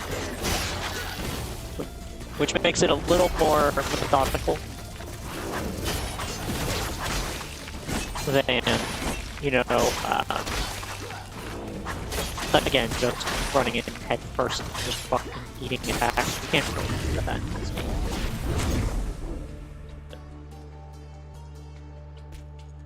So, yeah, I'll take that. And so I may actually get to the boss again this time. I don't even know why I'm picking up gold. I'm probably not going to get past the boss, but we'll see.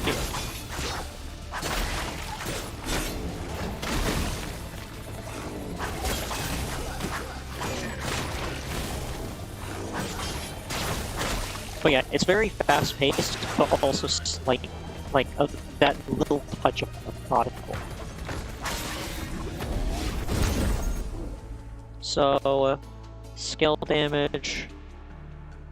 Crit chance by 4% is not worth it as far as I'm concerned. Unless you're going for a crit build, that's just useless. You may not even see it proc. I mean, granted, you are going to be hitting quite a bit. So it's more likely to proc than it would be if it was like, if this were a game where you like killed shit in like one attack or something like that. But it's still not good. Like, it's still not worth it as far as I'm concerned.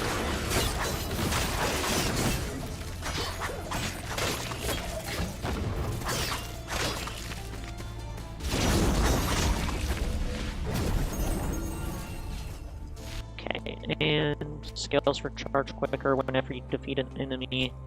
Third hit releases chain lightning. See, that's better against the boss. That has like a lot of hit points.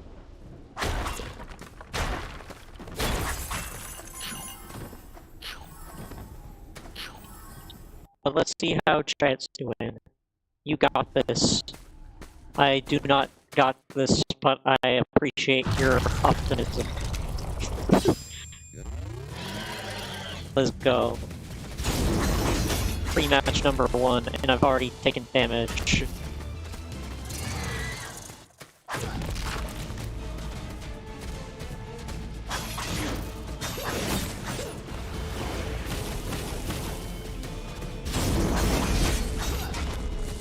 Yep, one more hit and that's it.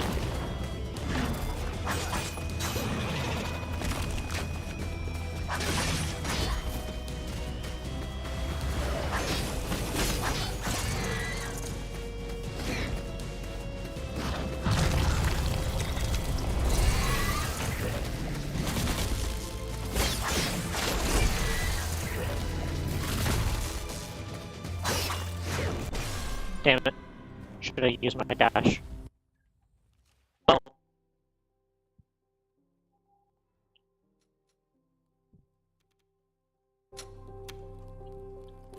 Let's see what I can unlock, I guess. Alright, and deal more to normal enemies. Again, the faster I nuke them, the better. Found another relic orb. The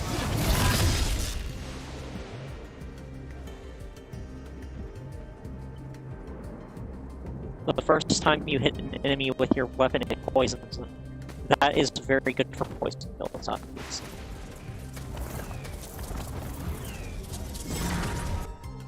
And also for builds where you're not, you know, just plinking away damage at them. Unless your poison is doing a lot of damage.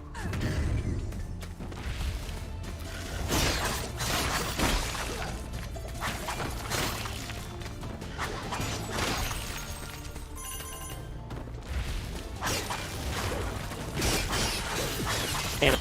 We took damage from one of them. Okay.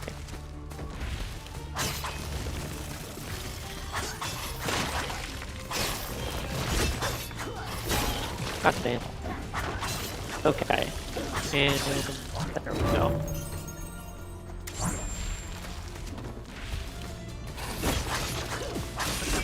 I was killing that dude, but I just jumped out of the way and untargeted.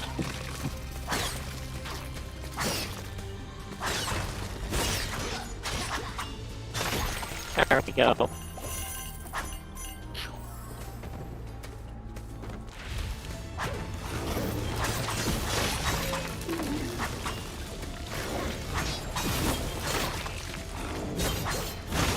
Let's go.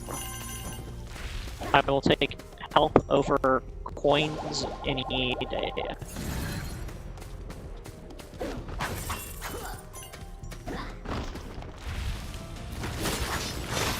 What do you think I am, Edna?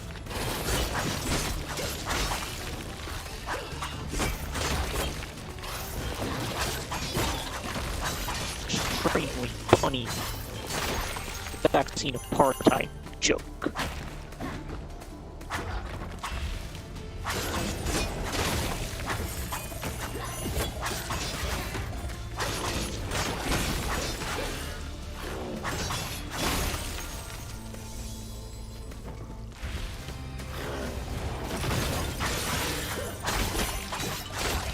Okay, and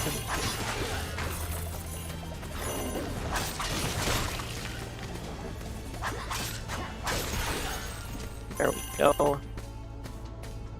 Alright, back to the mini-boss. Let's see if it's the one that will kill me. I don't know. Probably.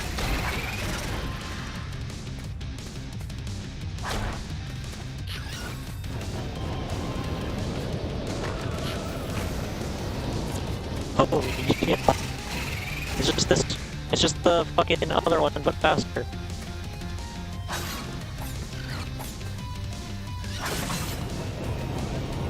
Holy fuck.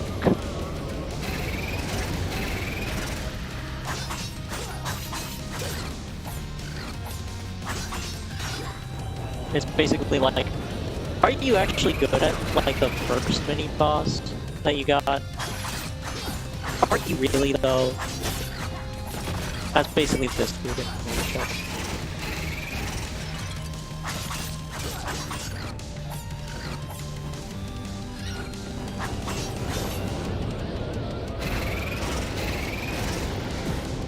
God damn.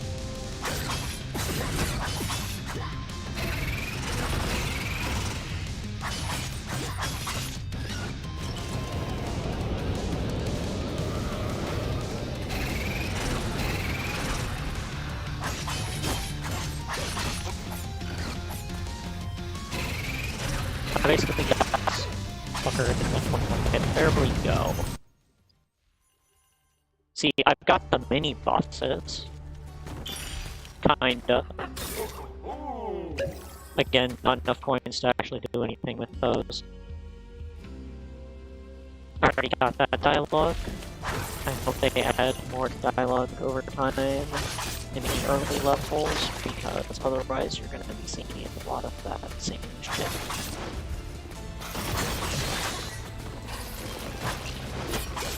Also, a game that I'm going to be uploading a video of for the next week or so is called tomorrow. Is called Project Dagger. No one is talking about that game, but it is actually pretty rad.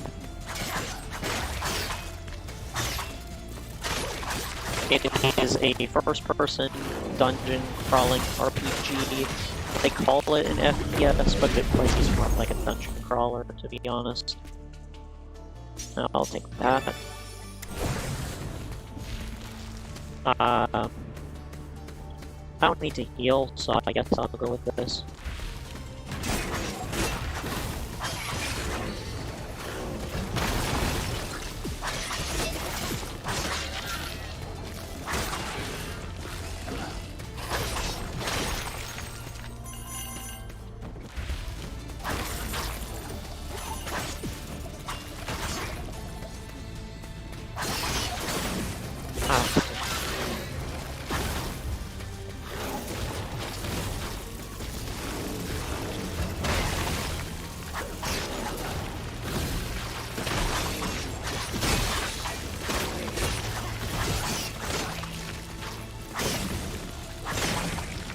There we go.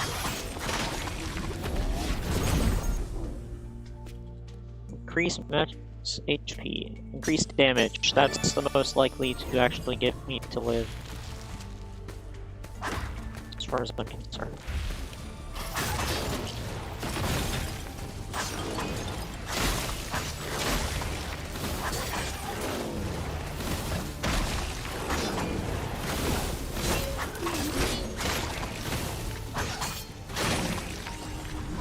There we go, and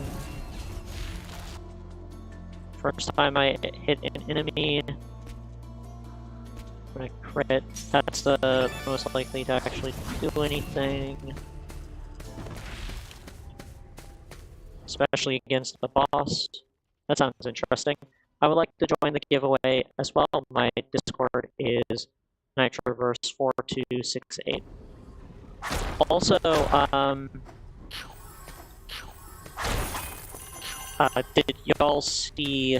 Well, I'll be giving the full list on Discord, I guess, just because, you know, I don't want it to be something to where you have to watch this 5 seconds of the stream to be able to get that information, you know. Let's see here.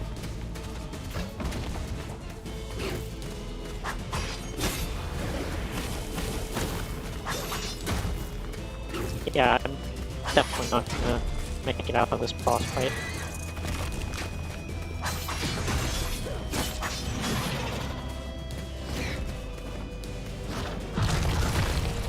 Damn it. Yep. Sigh.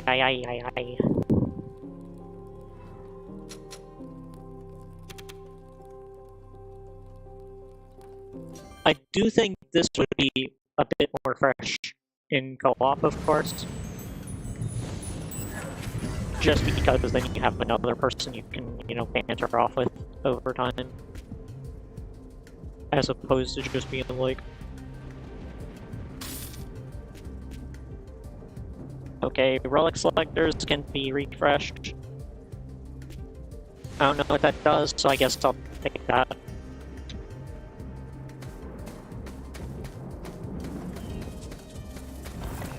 Because at least that, you know, is progression.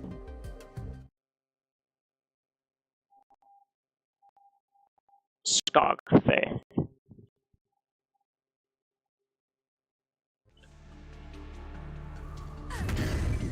Okay.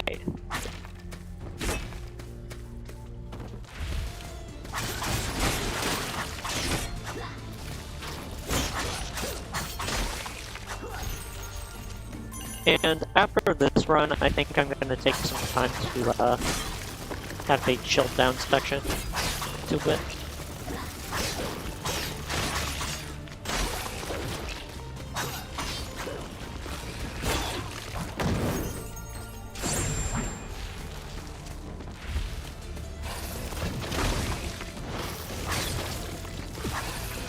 Damn it. Taking damage from those little dudes doesn't feel too great. But I trundle on regardless.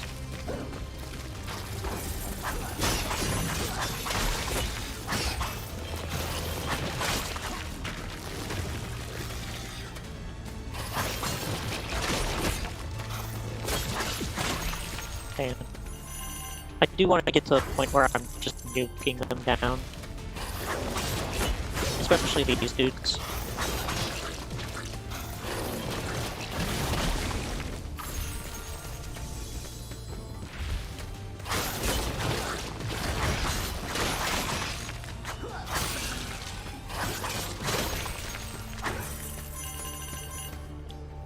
But let's see here.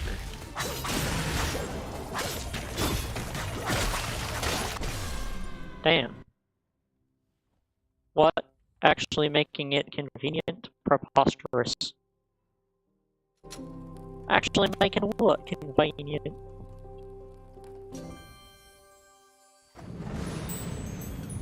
There is a delay, so I actually don't know what you were responding to until I watch this in post, so... Let's see here. No, I will save my Ember.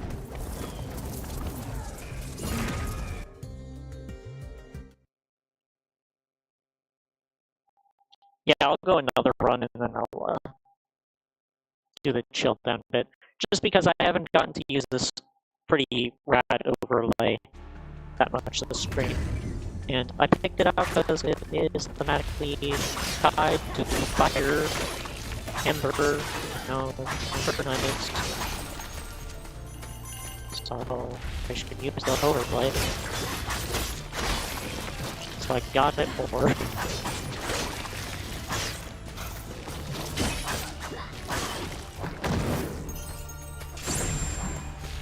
I do like this one, it's pretty bad.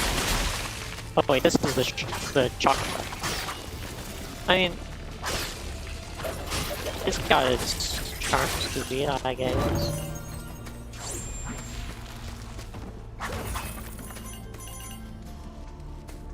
Let's see.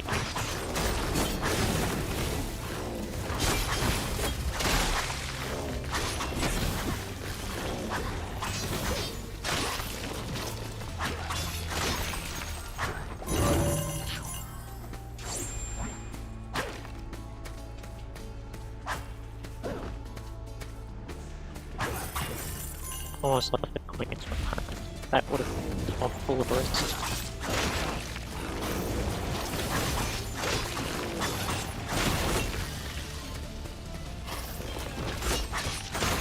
There we are.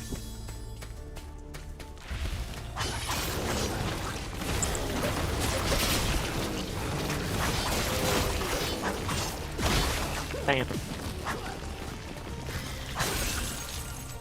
I was like, I'm actually doing pretty decently this run. Would be a shame if I fucked it up.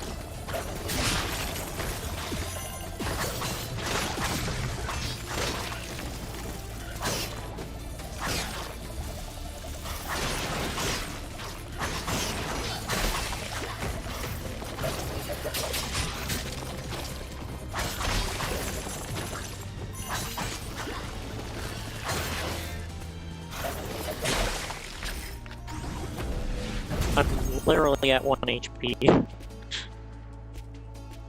Sure, crit chance, why not? 4% increase. That'll really help out.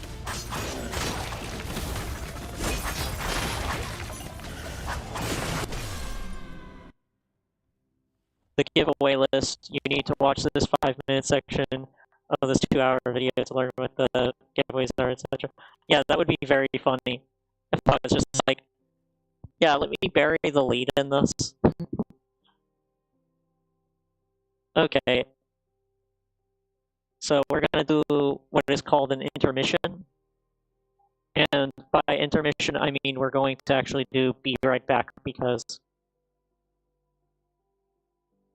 Well, I guess the intermission, I suppose, is actually gonna be the most visually interesting of them. So the chat box has been hidden now. We know not what it has done. So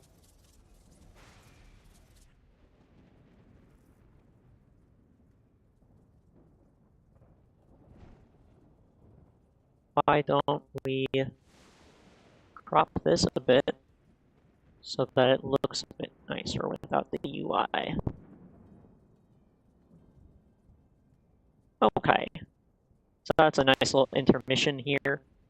I'm going to go to the P, and I will be right back. But yeah, eventually I need to get like a little widget on my streams where it will say what is up for grabs in the giveaway. That would make it more convenient, so people don't have to go to Discord for it. But generally, though, people will have to go to Discord regardless, just so that I can actually give the games in private. So yeah, enjoy this, uh, you know, intermission. I'm going to go to the bathroom, and I will be right back.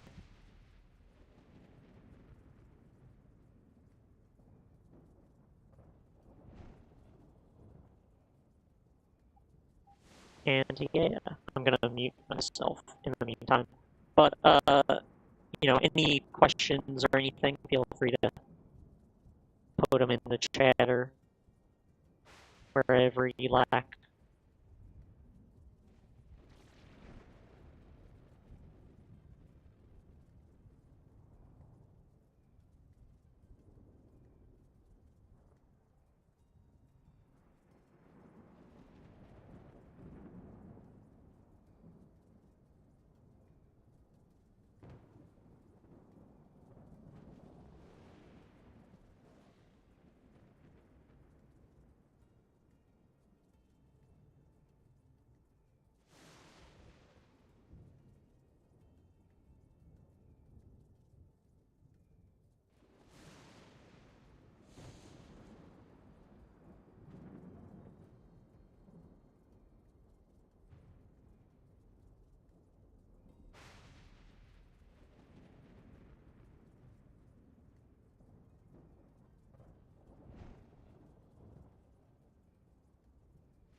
Alright, I'm back.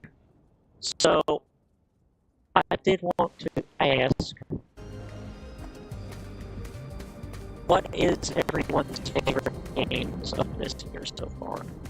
Because right now I'm thinking, in terms of my current game contenders, there's Peglin, Coromon, Princess Farmer Tunic, Norco, and let's see.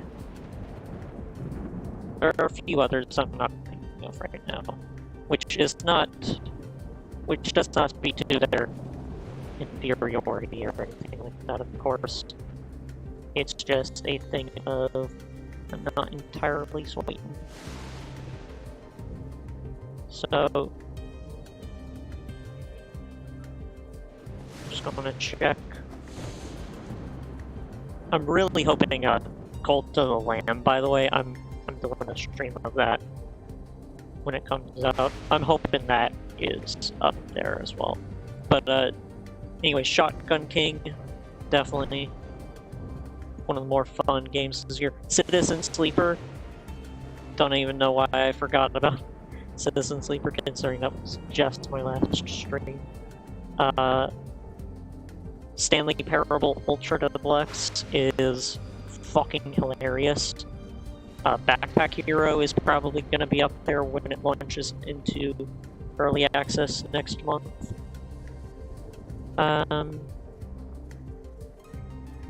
Let's see though if there are any other ones. Forward Escape the Fold, really fun. Not sure if it would be my game of the year currently, but it's definitely a fucking great game. Let's see. If The Pale Beyond actually comes out this year, it will probably be up there. Did Biomutant actually come out this year? If so, it wouldn't be my game of the year, but it would still be definitely one of my, honorary picks. God of War 2018's PC port, I guess. Oh yeah, and there's also Destroy All Humans 2, which comes out next month or so. At least the port of it, or remake of it does.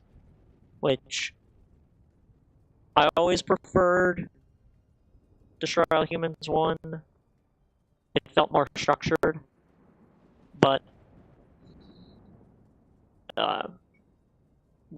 Destroy All Humans 2 is definitely fun as hell to do as well, but there's also Seafood, definitely, Rogue Tower, Infernax, Lumote.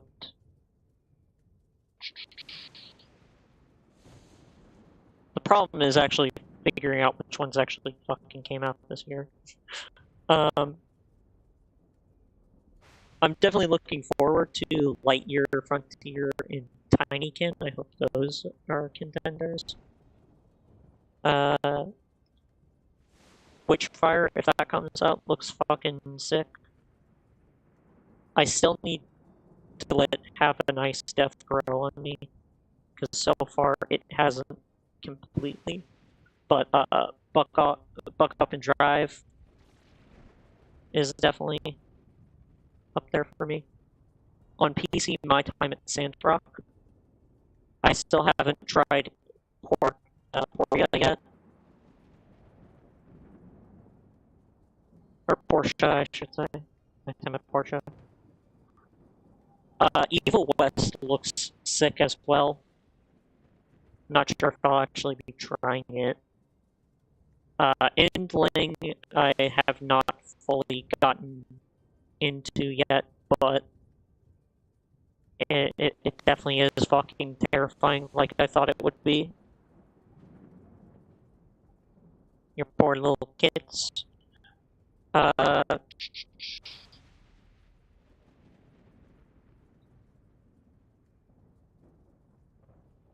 Yeah, I think that's most of the shit from this year so far.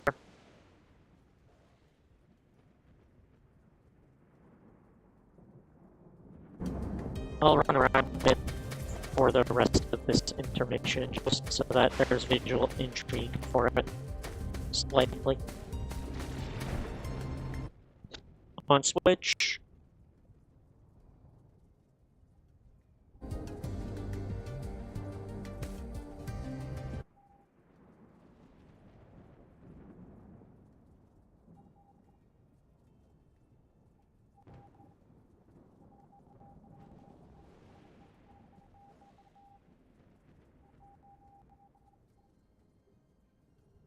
I'm going to move back over to the lab.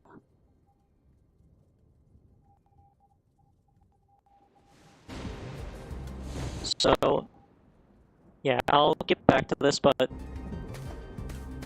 definitely leave any of your favorite games of the year so far in the chat, and I will be responding to them. And again, this is just so far, obviously. Oh, there's also Turbo Overkill. I was looking at that again like 2 seconds ago, and then I forgot. Seraph's Last Stand was also fucking rad as shit. I honestly prefer Seraph's Last Stand to Vampire Survivors. I know that seems heretical, but Vampire Survivors I'm not that impressed by currently. It gets tedious a lot of the time for me.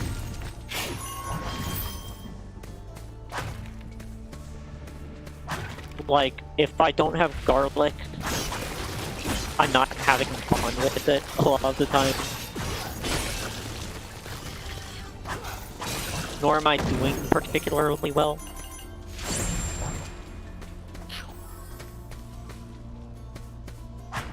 This game is definitely going to be one of my contenders. I'm not sure if it would win or anything. I'm not sure if I would call it a Game of the Year contender yet, obviously, because we've only had like an hour or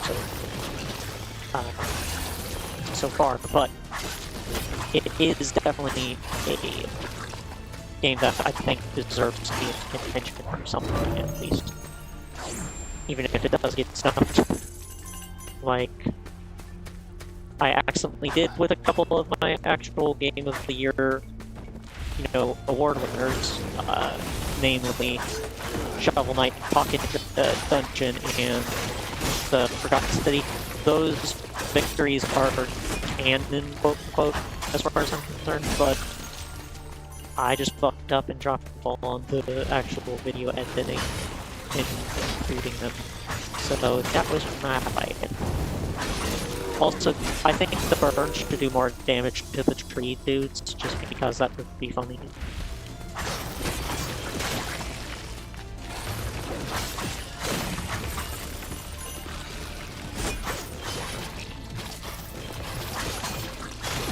Oh, god damn.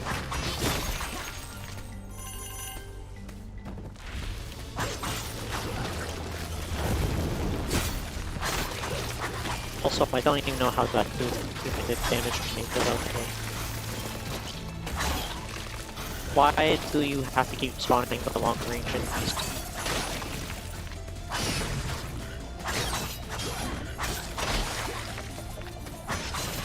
I'm trying to limit the number of you fuckers.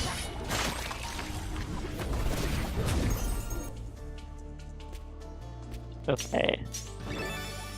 Let's go for extra damage.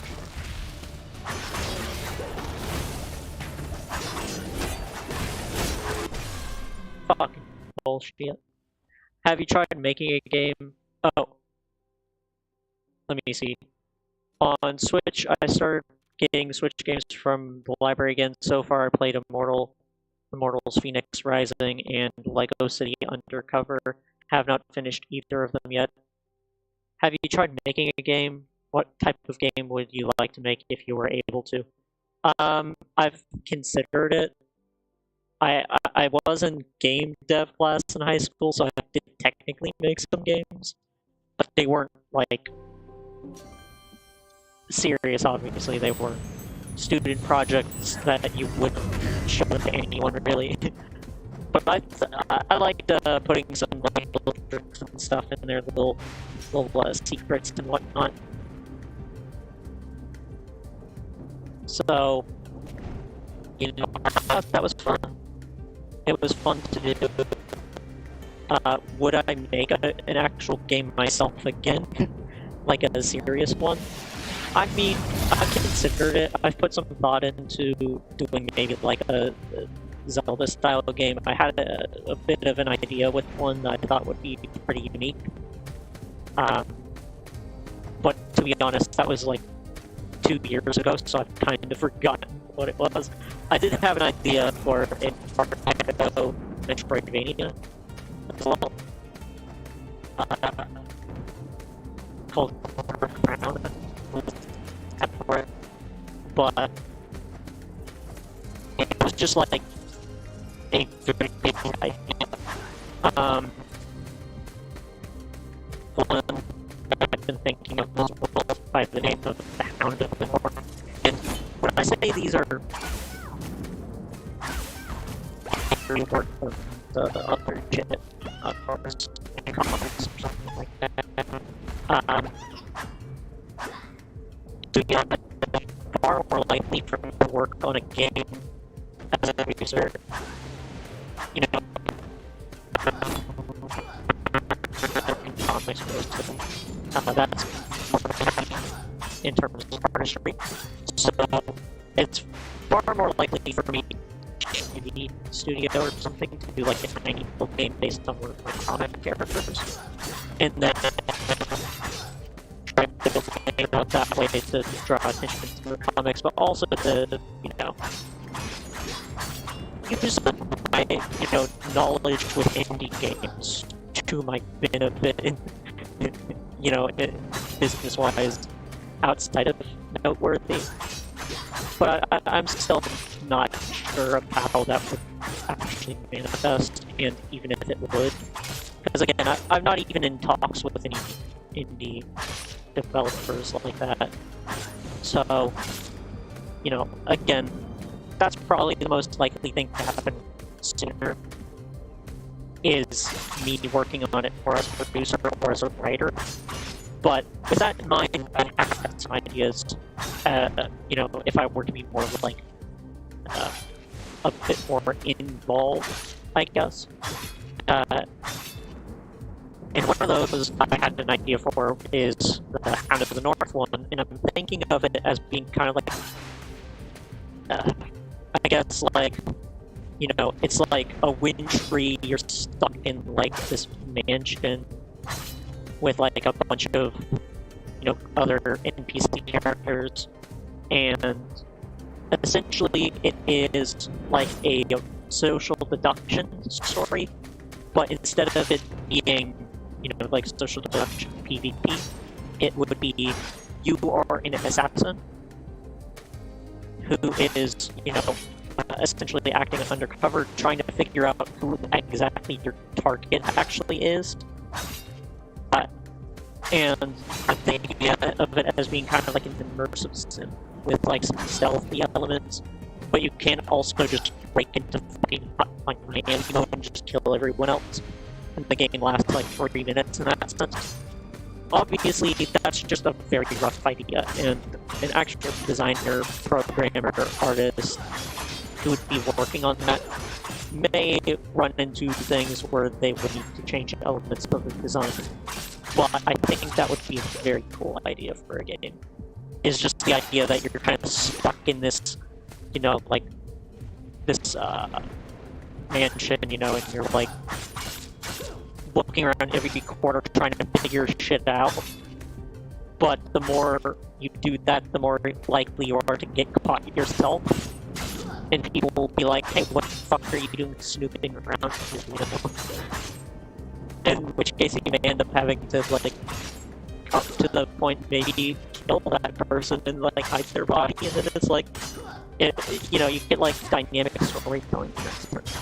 And you don't know, you know, like, you may very well accidentally kill your target way before, you know, you're supposed to, before you figure things out. Maybe they, like, stumble onto you and then they're like, I'm gonna get you, fucker.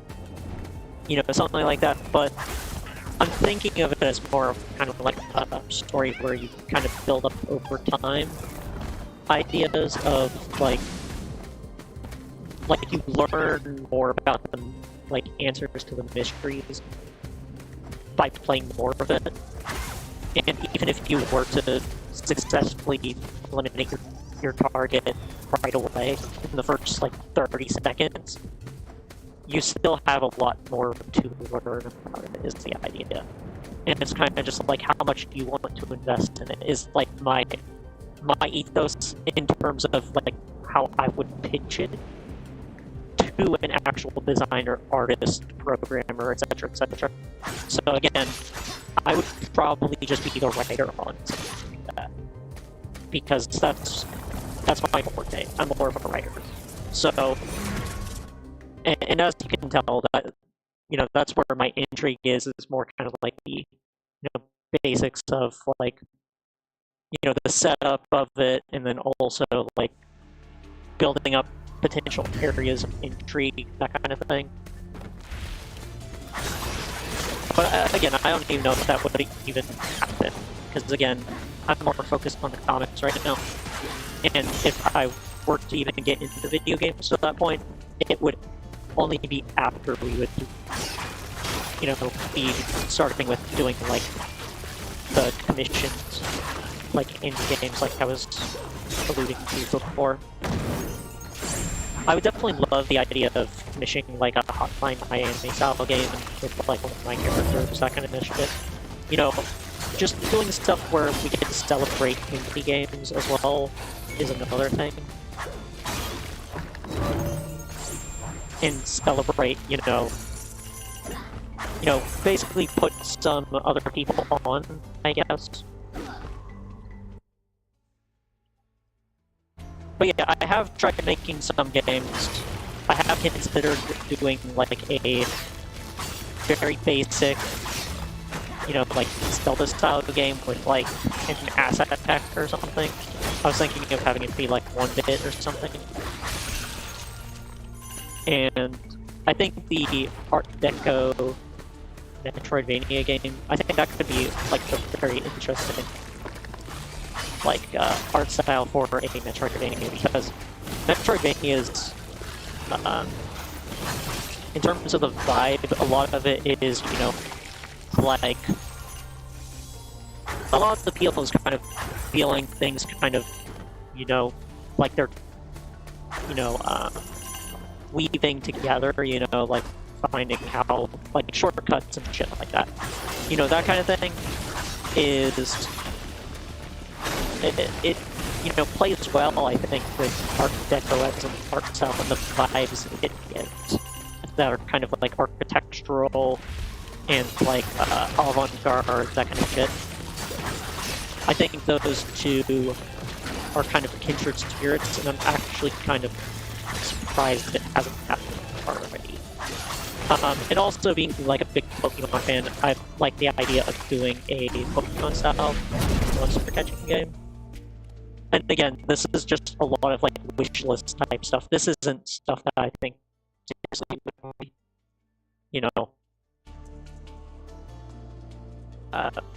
these aren't stuff where I'm like, oh yeah, this is definitely going to happen, that kind of shit. It's just fun to think about, obviously. I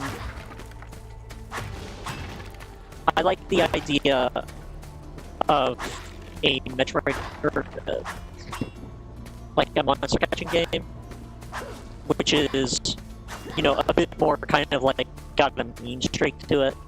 And obviously there are ones that do that now. Automon, Abomination, Sterilin, I think, does that to an extent. But I like the idea of having one where you can feed your fucking, monsters to your other monsters so that they get more power. Because then that also interlinks with, like, the whole, they are monsters kind of idea, right? And they get, it makes it so that you have, like, a mechanic where it makes sense that you would catch extraneous monsters as well, which I think gives a good gameplay element. And that's one of the things you find by playing like a lot of games, even if you're not doing it, professionally. Like, I'm not doing this professionally, I just play a lot of games. Now, it could at some point become professional. I don't intend for it to, but it could very well. So, again, asterisks everywhere, but I really like the idea of, and I've been calling this one Tome of Avarice, and I think it would just be really fucking sick. Because in a lot of ways, Pokemon has kind of stagnated as a series. And in a lot of ways, I think that's fine. I really like the new Pokemon games, heretical as it may be to say. I'm also going to die here because this boss is a bit brutal.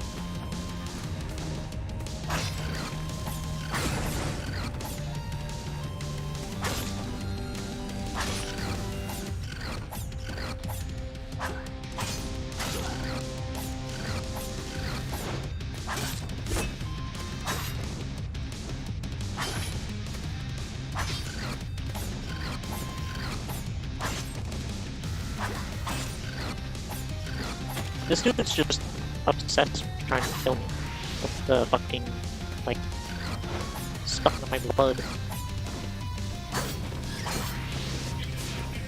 I also like the idea of a game where you are a werewolf with Tommy guns. Fucking badass. I had an idea of one where it's kind of like an immersive. I had an idea of one where it's kind of like an immersive sim, where you're like a fucking werewolf. And it's like, you know, Prohibition era like shit. Again, I don't want to be, you know, to come across as like, oh, you're an ideas man. Because ideas men aren't people who make games. You know, so.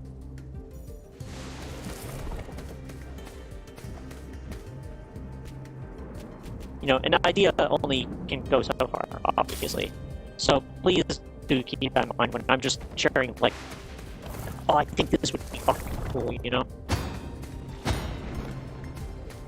Because it's just things I think would be cool in my imagination. But in imagination can only go so far in the real world. Now, imagination itself, like, as a, you know, as a basic idea, I think is nothing but good in when it comes to art, obviously. It is a net positive to have an imagination in creative works. Just by necessity, you know, they are imagined, right? But the question is, you know, do you overrate that sort of stuff? Do you pretend that, you know, the ideas guy is the one who made the thing? Or was it not a team of people who did it, right? But again, I don't think there's harm in sharing ideas for stuff and sharing concepts. I think concepts do have weight, even if they aren't weight in terms of, you know, making something, you know, singularly making something actually work. I think there is value in it. I think a good concept is still, like, something that's a bit underappreciated when people are like, you know, concepts don't matter. It's like, well, concepts do matter. They don't matter more, but they do have a value to them. A killer concept is, you know, going to be what draws you into something. And it can be what gives something a bit more flair, right? So it's just kind of like, you know, I hate it when people feel like they have to go with the other extreme to it, to where it's like, you know, no, they don't matter at all.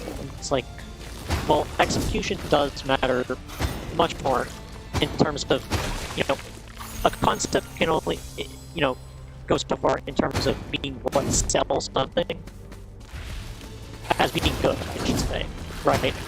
But in terms of what actually gives that intrigue in the first place, you know, Skatebird, right? Prime example. That game, I've only played a little bit of it, and it was closer to the launch, so things may have changed. And I don't begrudge this game at all. I think it deserves a success. you know, but I don't think that game, from what I played, I don't think it was like that, like, you know. But the fact that that game is called Skatebird already does it a lot of favors, right? Because it is the game where you are a skateboarding bird. You know, where else do you get that? You know, it adds a lot of charm to things. So I think it's just kind of a bit annoying when people act like, you know, concepts aren't, you know, very useful to do art, right? And I keep fucking up here. When we reference something a character in a movie says, we put their name under it, not the name of the person who wrote for the character. Yeah. Definitely there's a distraction there.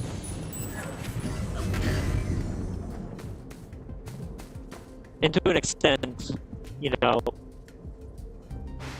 a lot of people think, you know, like, well, is that right, you know? Also, I didn't even realize that I had already unlocked this.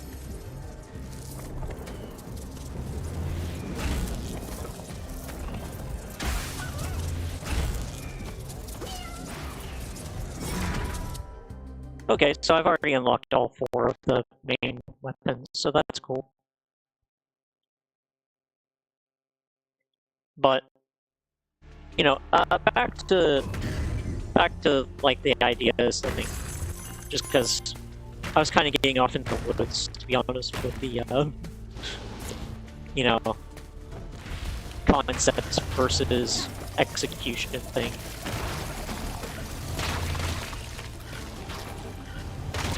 And I do also want to, like, one last point on that, though, is there is such a thing as a bad execution. And I think people are fooling themselves when they act like there aren't any. Fucking the Black Bomber. Y'all hear about that shit? Fucking DC was like, you know what we should have as our first African-American superhero? He's a white guy who turns into a basketball player and then throws bombs at people. Like, this is an actual thing. They thought that.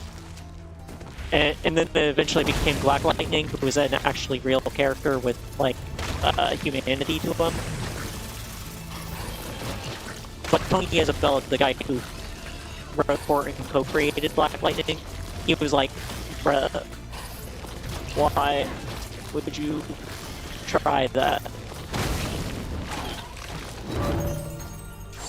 So yeah, like, you cannot make Black Bomber a good idea.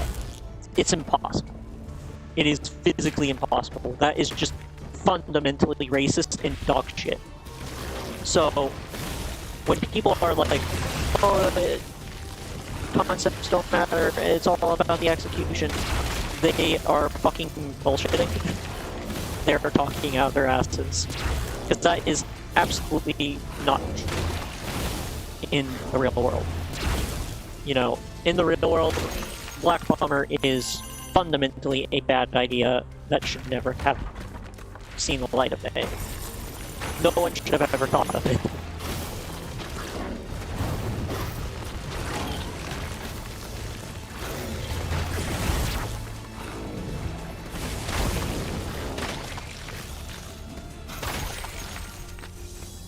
So yeah, it's just kind of like, you know, again, I'm getting kind of off the first, but, you know, I think it's just like a bit annoying when people, you know, I'm not a bin-sitting douchebag, but, you know, that's just kind of going from one extreme to the other for no good point, you know? Like, who are you helping when you say, you know, oh, it's all about the execution, man?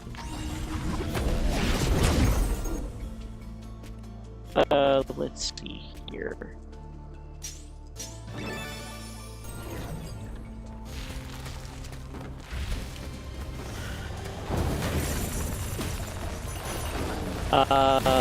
Get the way.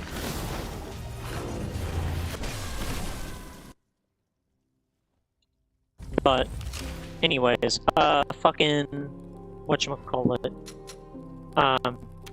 back to the point I was trying to get to with, the monster catching RPG idea I had, which, for an alternate way of putting it, so that I'm not continuously saying the idea I had.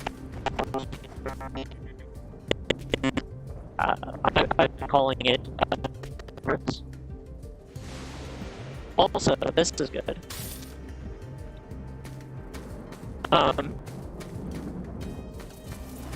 So the idea is basically, you know, you have like this mature monster catching RPG, and again, not to act like, you know, making games that are for all ages like Pokemon is a bad idea. I like that Pokemon is for, you know, that kids can like Pokemon. Granted, I don't like some of the shit they've done with Pokemon. Particularly what they've done with the fucking games as service bullshit.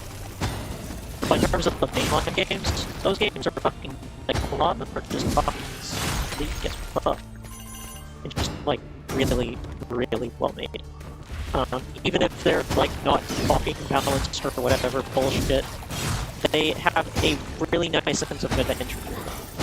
And I think that's missing in a lot of games. I think the idea, like, we have so many of these fucking open world games, and none of them are focused on the idea of having an adventure.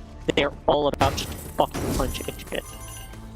Sans stuff like Breath of the Wild, The Witcher, shit like that.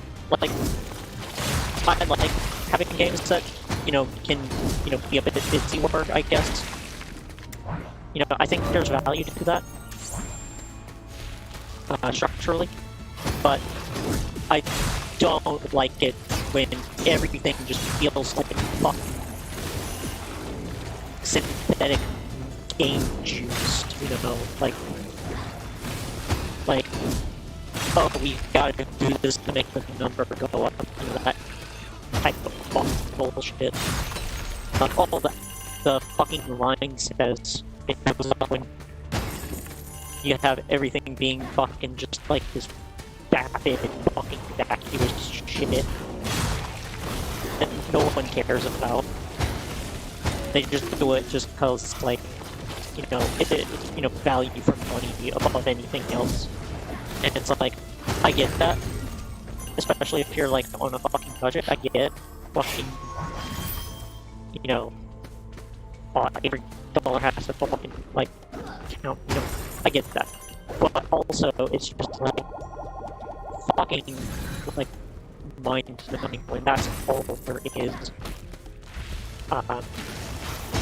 AAA, you know. Outside of, like, the rare fucking shit, like, Guardians of the Galaxy, like, that was fucking weird. And Biomutant, that's why I like Biomutant.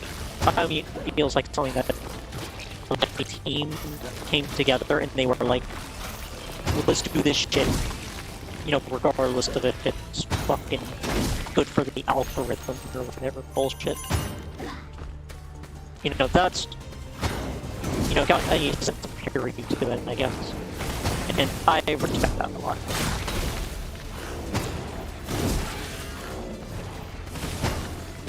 There are definitely rough edges to something like Biomutant, but at least there are edges to it.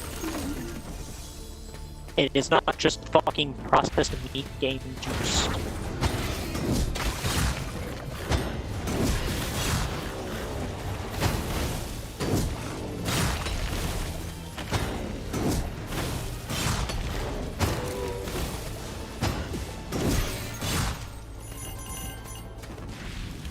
But anyways, back to the fucking point I keep fucking bouncing around from.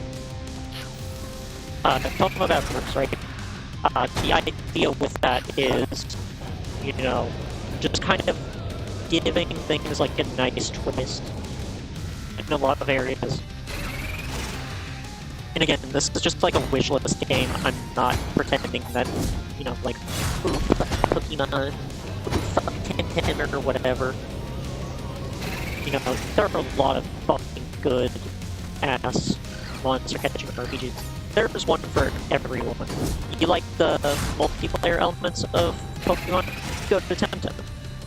If you like the fucking, like, classic shit, you go to Disc Creatures, you go to fucking Coromon. Well, not Coromon. Coromon is basically like the Sinnoh Unova era. Like, if it had progressed from that point more naturally than going in a different direction with the 3D shit and all that.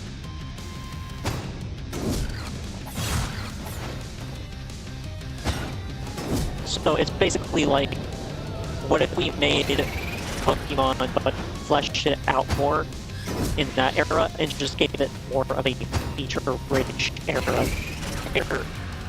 it, you know? And that's part of the reason why I fucking love Coromon. It has that sense of whimsy to it, without, you know, sacrificing the, you know, the fun, like the visceral fun of it, you know? Okay, and...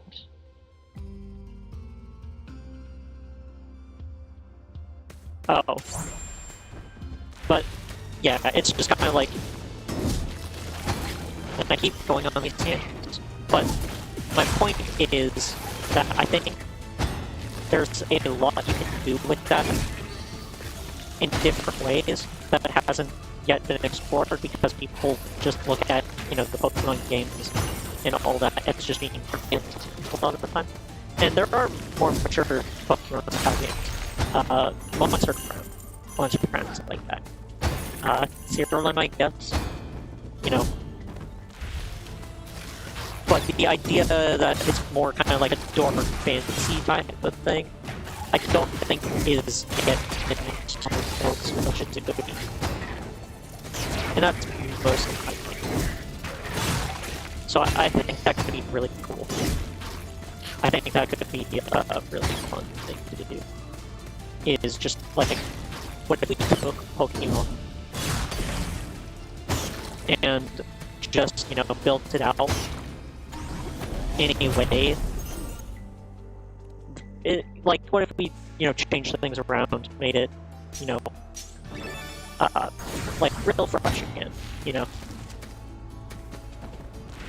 And, again, not saying, what if you took the literal fucking Pokemon, because ROM hacks get fucking destroyed by Nintendo, as I think we all know. But I mean, you know, taking the very basic idea of monster catching in a fantasy world, and then made it kind of more dark and morbid. Not like, you know, hatred or anything like that, but just kind of like, you know, making it feel like, you know, something that if you know, like, you played it as a kid, like, you know, I definitely would have played that kind of shit as a kid. You know, that kind of, like, slightly fucked up shit, you know, with, like, slight horror elements to it, but not horror, like, you know, jump scares or anything like that, but horror in terms of, like, you know, this is, gets like a pit that bubbles up in your stomach kind of shit. You know, that. I think there's definitely, like, you know, there's smoke there, you know.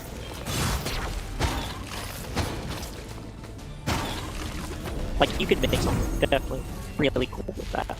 And if it's not, you know, me who does it, someone will.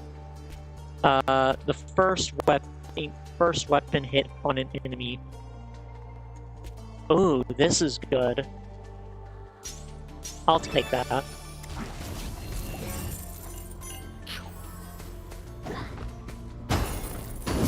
I wish I had invested in crit damage, I suppose.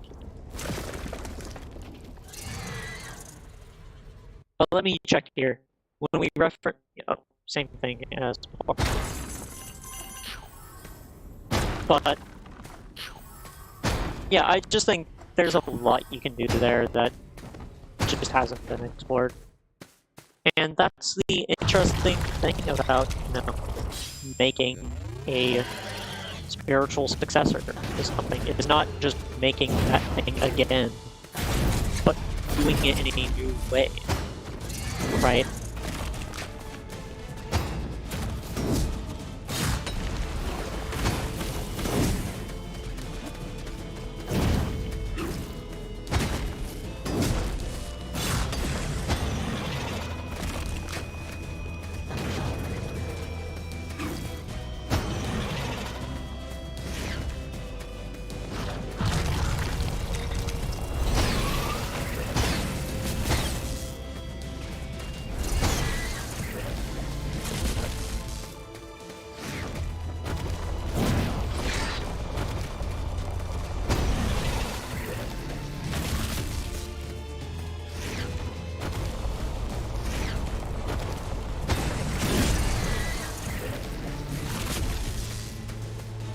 Sorry if I'm being quiet here, I'm just trying to not die.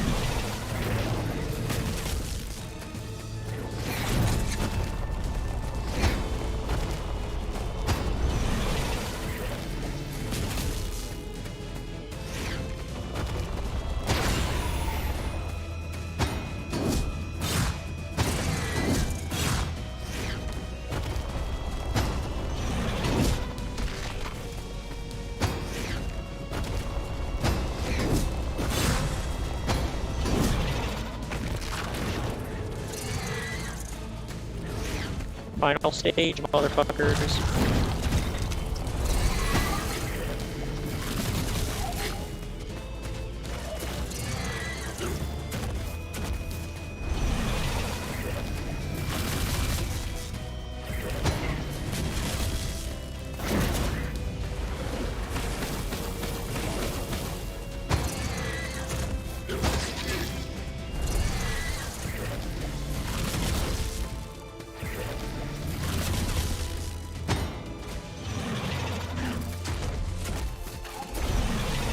Yeah, I have a feeling I'm probably not gonna actually get away with winning this.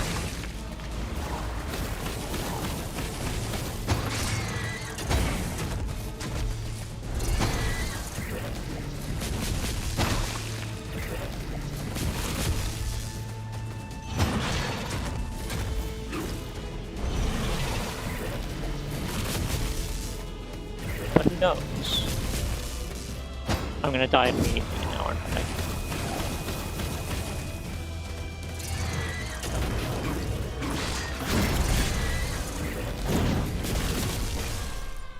Fuck. Oh shit! I forgot. But I win! Amazing. I did it. Get fucked, Spider Queen. Boss defeated. Skeleton tablet. Let's go.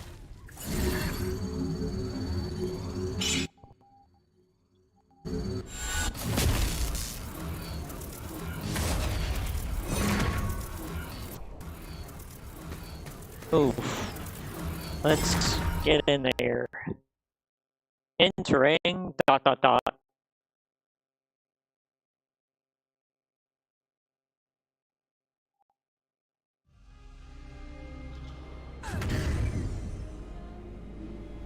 this is the Frost world. If you couldn't tell.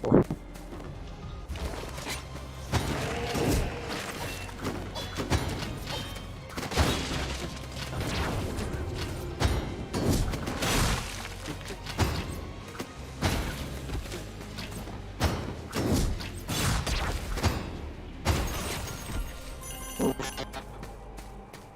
mission completed.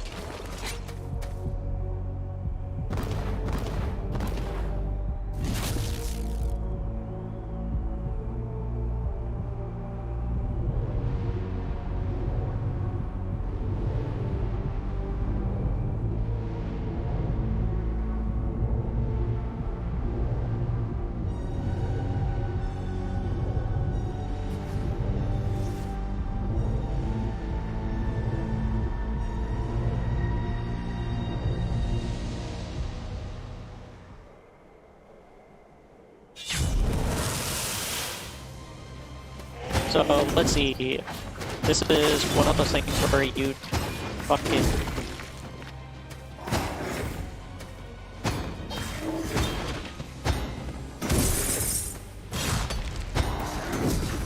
Damn.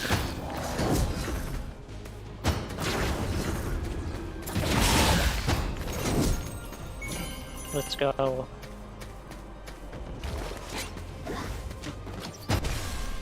But...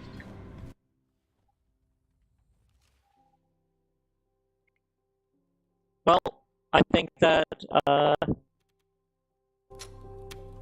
finishes that up in a pretty solid first stream. I didn't get through the first boss, so that's what you generally want with a number 1 of something, I guess. So, Ember Knight, yes, what is it? You met Praxis? What? What happened? I see. So he is also corrupting steadfast. And he can present you with a projection of his spirit. First, you stole the energy from the Ember Tree, now from the Prime Worlds. The Ember Tree is stabilized, but without the Prime Worlds, the Nexus will slowly die. Praxis knows this. So his goal truly is vengeance. He intends to destroy us and throw the universe into chaos. We have no choice but to continue following his path through the Prime Worlds. How did I know that would be his last thing he would say? Well, I guess that will do for... Oh, Ember Knight. The stewards have been working to restore the ancient compendium.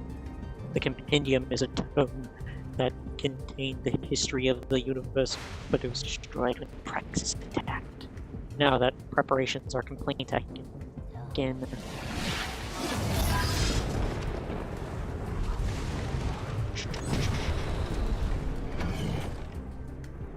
Yay! I have been recording the events of your journey thus far. You have performed well. Together we will work to restore the knowledge that was lost. In this time we must protect it.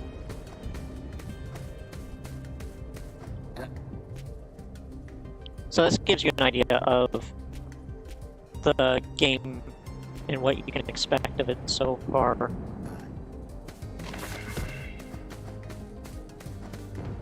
At least in early access.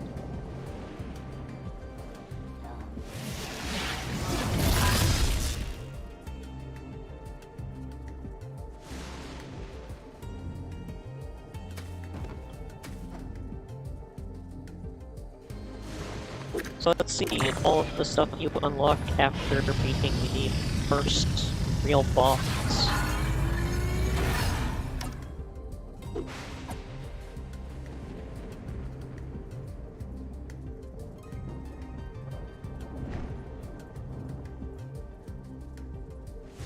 Heave the ground surrounding you to stun and damage enemies. I do wish there were more weapons. Obviously, with the 4-player multiplayer game, it may make more sense to just build out and flesh out the 4 main components, unless you're going to do like a 6-person expansion or something like that. So yeah, this is definitely building out into a really awesome roguelite, you know. It's definitely got a bit of a story to it. Obviously not one that's particularly like grandiose or serious, I guess. But, a fun one all the same, it seems. But yeah, gonna wrap up the stream then. So, I definitely recommend this game. It is pretty cool. It's got some nice ideas to it, really cool pixel art, fun combat. So I'll definitely be doing more of this in future because it would be a shame to waste those thumbnails. So uh, have a great rest of your day, everyone, and thanks for joining me today. And peace out. Giveaway will be continued in the Discord server.